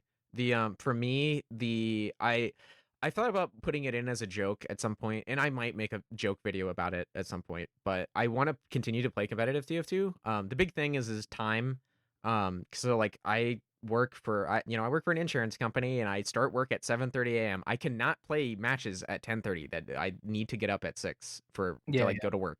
So there's that. But the big thing is that like if I would put a meme like over it with like the guy screaming, but like I'm yeah. moving to Europe in 1 month. I'm moving to Austria's, and I really don't want to play an E2F2L. And so, and so, I know plenty of Europeans who play on American servers. You'll probably be all right. yeah, I'm sure, but it's just like, do I really But you like? play soldier, so that's gonna be actually kind of shitty. Well, the soldier is super buffed in E2F2L actually. It's No, gonna I be was wait. gonna say like you could still get away with playing in RGL from Europe if you wanted to just have 100 Oh well, ping. yeah, dude. I'm a big But ping then also baby. there's I'm a time huge zones ping baby. too. I'll be honest. Oh yeah, I'll I'm be 6 hours ahead. That'd be 4:30 a.m. for matches. Yeah. Oh shit, you're right. Yeah. Because Never I'm mind. running a sixes team next season. I'm like, oh hey, QueeQuey, you wanna sub? And I was like, oh wait, never mind. It's like 5 o'clock in I the told you morning. I would, but I was like, I don't know if you're gonna be able to actually play me. I can No. play medic and shoot arrows through walls to heal people. Well, is it a one-way? Is it a one-way ticket to Austria? Like, how long are you gonna be there for? At least a year. After that, I'm not sure. Okay, well, maybe So you can just take a year off from So, playing. but one thing I do want to do while I'm there is, I know I'm gonna visit a lot of friends and stuff, but there is one person that I am gonna visit, which is Sigafu, and we've already talked about it. So I'm gonna go up to Amsterdam, and he said that I can crash at his place for a while, which would be sick, and he'll show me the city. But I do want to get a podcast episode with him because I miss him. Yeah, I don't. What happened to that guy? He was like in talks with me to, like collaborate with Uncletopia with Face It and all this So shit. And he still works for Face It. So yeah, basically, from what I understand, basically what happened is he built everything for TF2, and then Face It was like, "Wow, you're a really good developer. Can you do this work for CS:GO as well?" And he was like, "Yeah, I mean, I I knew it. guess." I knew. I So knew he's that like, was and gonna he was like, I can try it." And then he did really good work for CS:GO, and they're like, "Hey, can you keep doing work on CS:GO?" And he was like, happen. Sure." That's disappointing, but I felt like it was inevitable that like Yeah. I think I brought this up to you in text conversation. I did not know that then. I recently talked to someone who works for Face It that told me that's what happened, and I was like, "Oh, okay, well that makes sense." Yeah. You had mentioned that like you heard CS:GO mentioned, but it wasn't like confirmed that he had switched over. But I was just like, yeah, Yep. I hadn't heard anything about it for Yeah, a year, so like, I assumed the worst. I heard this about him getting moved to CS:GO like a couple weeks ago. So this was like yeah. months after we had talked about it. Yeah, the But your intuition was correct as well. unfortunately, I wish he was secretly working on the big next TF2 update with Valve, you know. He's disappeared. He's they nerfed the Sigifu save, obviously. That Half-Life 3, you know, whatever. I don't know what the community does and to make these big like assumptions. I don't know. Yeah, I don't know. Okay. I think we're almost at like we're at least at like 2.5 hours. So I have one question that is left that someone asked me to ask. Broccoli, you can go first, but I was told to ask Dane. But what's your favorite color? My favorite color? Yeah, your favorite color. Oh man. Mine is burgundy. So burgundy. yeah, That's so specific. It either Look, that or I'm like gonna a steal, neon cyan. I'm gonna steal a line. I'm gonna steal a line from Ex Machina.